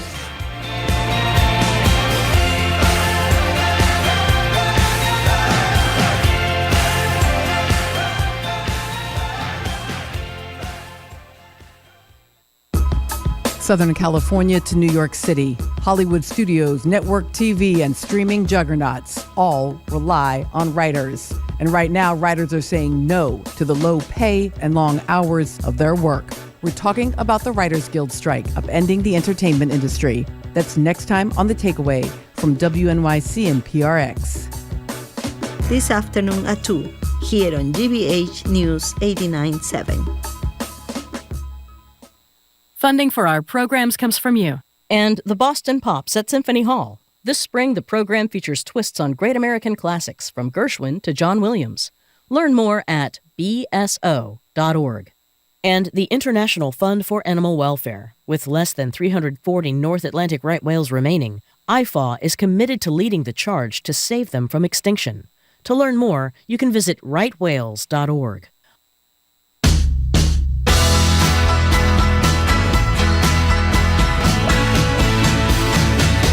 Welcome back to Boston Public Radio. Jim Browdy, Marge Regan. We're live at the Boston Public Library, streaming at youtube.com/GBH News and facebook.com/GBH News. And this is the key, broadcasting on GBH 89.7 FM. Yep. Now, if you're in the market for a new car, which I was a few months ago, it may be devoid of a feature that has shaped American life behind the wheel for more than a century. That would be AM radio. Despite the more than 4,000 AM stations still in operation across the country, BMW, Mazda, Volvo, Volkswagen, and Tesla are all removing them from their new EVs. They claim electromagnetic interference, the battery with the AM dial, but Ford is going even a step further, saying it's just changing with the times. It's removing the AM band from all poetic or not about this and right here and now. The question on the table is, do you give a damn if AM radio goes away? Are we all strolling too far down memory lane with our FDR fireside chats and the dean of talk radio, the late Jerry Williams nostalgia? Does anyone still listen to AM? And younger listeners, did you even know your car had an AM band until we just mentioned it? 877-301-8970. You know who's leading the charge against these car companies? Ed Markey, yeah. And it's primarily for older drivers who apparently don't know how to deal with getting AM radio on their phone and then making it come out of the car, which is rather simple. And they say for emergencies, a lot of people are depending on the news and weather from AM radio, but it's pretty clear to me that it is on the way out. The Ford thing being the most dramatic. The notion that there's interference between the lithium batteries and the AM radio band, that to me is serious, but most cars are not EV, with Ford saying all of its models, EV or not, are going to drop AM. That's really the beginning of the end. We're already getting a text message say, use this fact to entice people to get the Eton emergency crank radio next pledge drive. FM and AM. The Toyota, Honda, General Motors, they're not at the moment planning any yet to get rid. But I haven't listened to AM radio in years because you go underneath a bridge and it disappears, and AM radio is not what it was when I first came to Boston. Certainly when I was a kid, you listened to music on AM radio. I remember WMEX. You're from Philadelphia. WMEX was huge here. WPRO no, we had our huge Providence. AM radio. Yeah. Some of the most famous disc jockeys were AM disc jockeys locally and nationally. But through the years, and it wasn't that recently, the quality of FM sound just totally dwarfed what was happening on AM. Of course, the music stations all changed to FM. Talk stations too. You know, when you listen to, this is not meant to disrespect our colleagues, you listen to the quality of sound on an AM talk station and an FM talk station, and it's really, it's a world of difference. So we want to know, and by the way, I do occasionally listen to BZ Radio News. Yeah. And I have no idea, because if I remember correctly, when iHeart, is that who bought BZ? I think so. I think so. When they bought it, there were FM stations they owned, and the conventional wisdom was BZ AM News Radio was going to switch to FM, but it never did. And I listened to it less as a result of it. Well, sports radio, they're hybrids, right? They're No, on AM sports and radio FM? is almost all FM. Is it all on FM now? Yeah, it's almost all Okay. FM. 877-301-8970. Do you listen to AM radio? If you're young, do you even know what AM radio is? And are you sad or bereft that AM radio is moments away from disappearance? A lot of AM radio is very conservative. Rush Limbaugh was on AM radio for years. Now Sean Hannity, who's from Fox News, is on AM radio. Glenn Beck is on AM radio. Locally, we have Howie Carr, Carr's on AM radio. who's on AM radio. Mark Levin is on AM radio. These are people that are pretty... It is really hard to get RKO that Howie is on, like really hard in downtown Boston to be able to dial it in. Well, it's hard almost everywhere. I think that's one of the reasons it's losing its popularity. But I mean, does it matter? I mean, it certainly matters to Ed Markey. He's sending all these letters off to different car manufacturers asking them to keep AM radio around. It is mostly older people that listen to AM radio. So maybe that's what they're thinking, is that it's lost its popularity. And a lot of people now, I mean, how much radio do you listen to on your phone, right? I listen to tons of stuff on my phone. Well, that could be AM radio, though, too. Yeah, but and I 16% of radio you listen to in your car is Sirius XM. Mhm. So that's a huge, Yeah. extraterrestrial Or podcasts. stuff. Yeah. In any case, what do you think about the imminent demise, it appears, of AM radio? Do you care? Of course, we hope that this does not move to FM radio, Jim. We'll be long gone. I don't know why you're clearing your throat. We'll be dead when the FM radio Okay. disappears. I That's hope the good so. news. John in a truck, you're first on the AM radio discussion here on Boston Public Radio. Hey, John. Hey, Jim and Marjorie. Hi. When I was a kid, I'm 58 now. When I was a kid, it was always AM. Oh, me too. Larry Glick. It was Larry Glick. It was, Yeah. It was Dale Dorman for the music. When I was a kid. So, and sports and everything. And then I used to listen to Howie, back in the day, but he is so in the tank for Trump. It's disgusting. He's unlistenable now. Okay. So, but now you don't have to listen for traffic or sports or anything now. You can just hit an app on your phone. That's a The very good sports point. channels are on FM now. That's right. I think it's going the way of the dinosaur with the AM radio, really, Yeah, no, I think and the so reception's too. terrible on it, too. So. Yeah, remember they used to have John, thanks for the call. We Marjorie appreciate it. Clapper and Gene Whitley were the morning show on RKO. RKO, I used to of listen to them all the time. course. They So covered did the I. news here. They had this libertarian Gene Burns who was on the air in the middle of the day. Well, David Brudnoy was David at night Brudnoy on was on BZ. BZ at night. Yep, Jerry Williams, as you mentioned before, he had a great show. It was a long time ago. All It these was a were long time ago. ago. That's right, but it was. They're just all gone. They are gone. Well, I mean, Howie's they're still here. gone, but their shows are gone too. Their shows are gone. Howard Carr's still here. 877-301-8970. By the way, if there's somebody who really cares that it's going, pop them up to the top so we have two sides of the discussion. Or maybe Kira. Kira in Concord, what's your deal? Too. Hi there.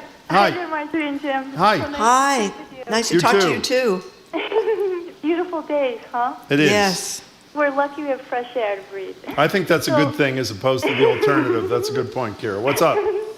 So this is the story. So in my family, okay, so I grew up, my grandfather and my grandmother. My grandfather was a part of RCA. Oh my goodness. Yeah. And so we always had just radio. We never had TV growing up. And so then my mom is really into AM radio, and she still is. So she used to listen to WRKO all the time. And when we're in the car, too. And then that is her kind of go-to. So she's open to certainly other stations because the one thing even though she airs on the conservative side on some things, she really, really does not want to hear anyone talk about the unpresident. Got it. The former that Got we it. want Got it. to go on his way.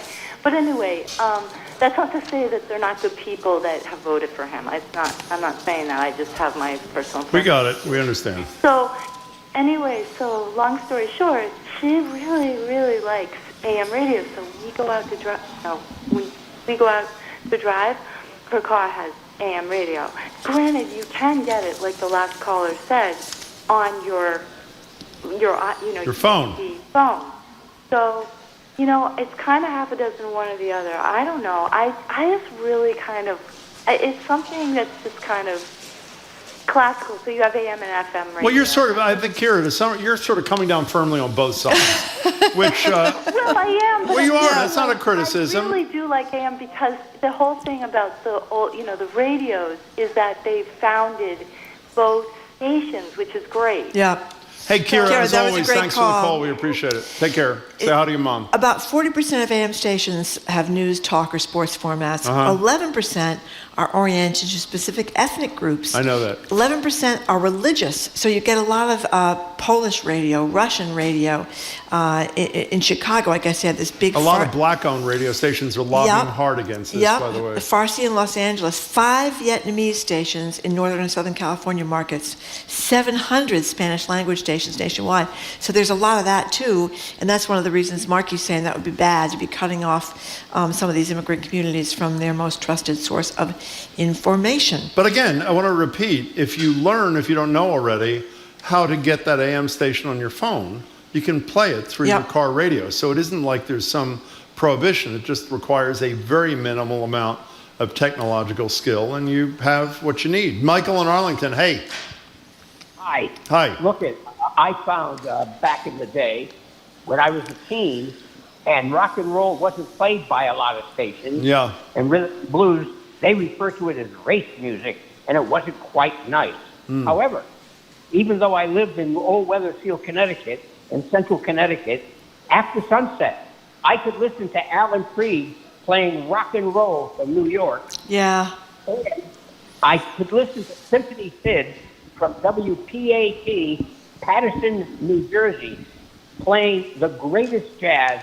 He had the greatest jazz show I've ever heard. I remember to this day when I was pulling in to park my car at the drugstore I was a soda jerk at age 16, this incredible voice came on, and it was a male jazz singer called King Pleasure. And by listening to all these various stations, you could hear stuff that wasn't locally available. Well, by the way, Michael, thanks for the call as always. I had a similar experience, not music. One of the first, the person who I believe initiated call-in radio was Jerry Williams. When I was in college, I would listen to this disembodied voice, Jerry Williams, broadcasting out of Chicago, and I listened to him because, to my knowledge, he was the only anti-war talk radio host or radio host in America. And again, late at night, as Michael said, you could be sitting in your dorm room in Philadelphia, as I was, and pick up AM radio coming out of Chicago. Well, he'd have these crusades. I mean, remember for a long time he was crusading against this prison. I think it was New Braintree. When he was here. That was huge. And then he had this other crusade about some guy.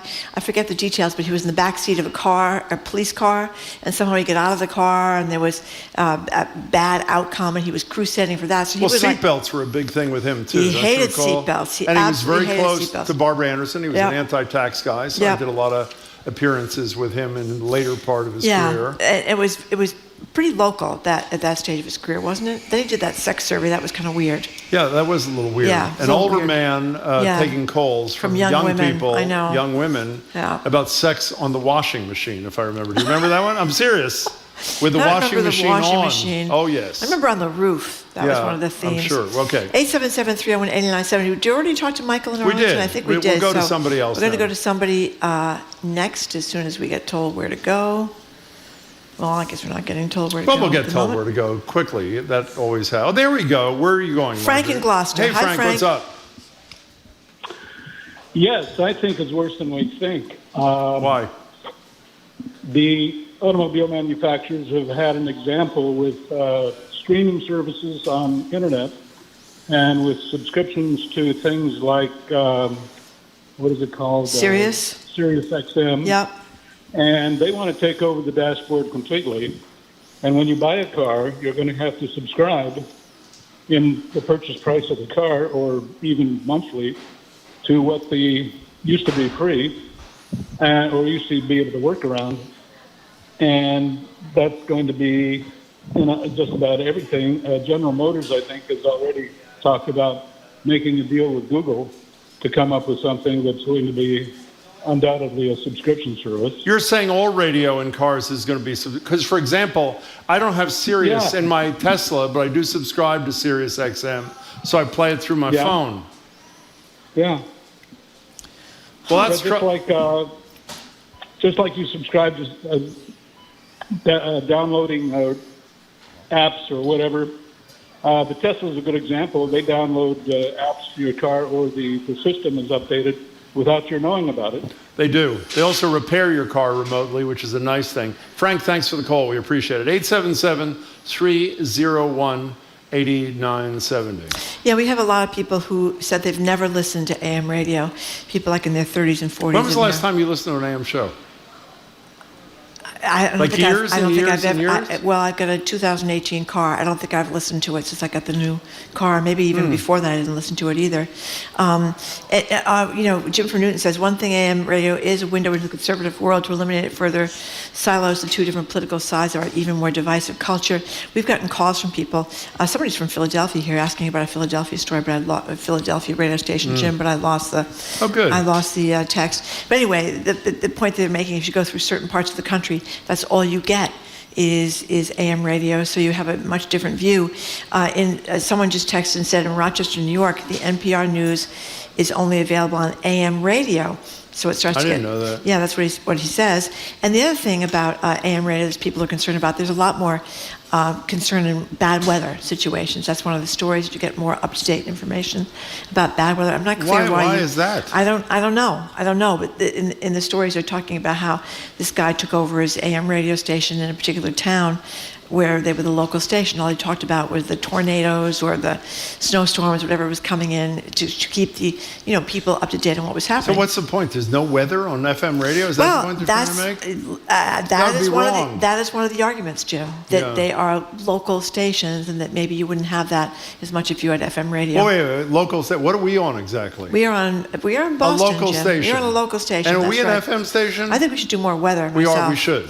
Marilyn from Cape Cod, what do you think, Marilyn? Hey, Marilyn, what's your deal?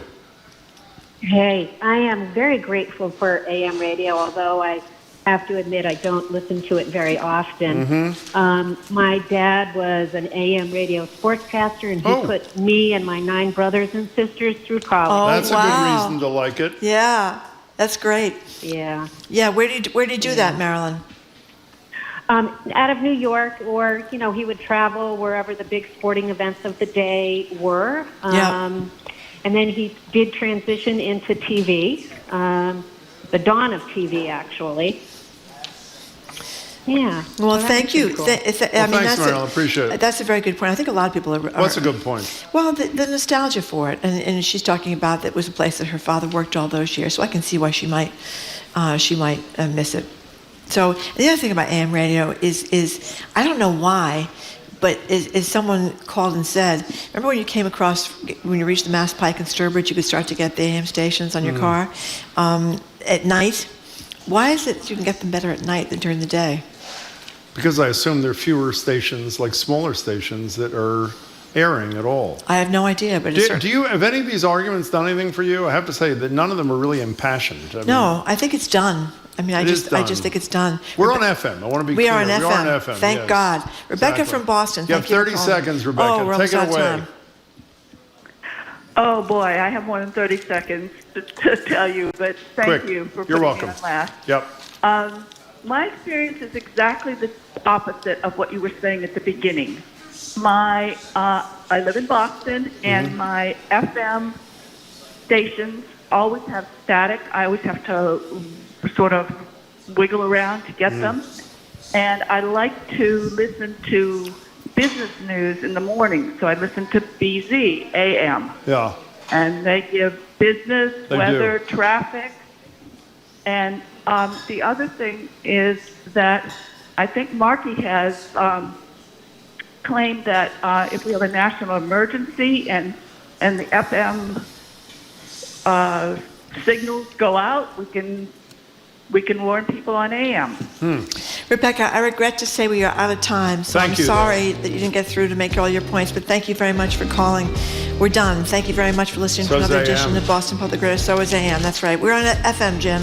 We are. Very grateful to be on FM. We're grateful. We'll be back here at the library on Friday. Meanwhile, you can keep up with us 24/7 by way of our podcast. Tomorrow, we're going to be joined by NYU medical ethicist Art Kaplan, Harvard national security expert Juliet Kayyem, comedian Alex Edelman. He's from Brookline, you know, Jim. I do know that. Gun reform advocates John Rosenthal and David Hogg, who of course is he's no longer a teenager, but he was one of the teenagers at Parkland High School with that horrible massacre. And John Rosenthal's head of Stop Handgun Violence from the posters that we saw for decades on the Mass Pike. And we've got the 3 local winners of something called Boston in 100 Words. It's a flash fiction writing contest about, of course, Boston in 100 words. They're going to share their works with us and, of course, with you. We want to thank our crew, Zoe Matthews, Aidan Conley, Nicole Garcia, Hannah Loss.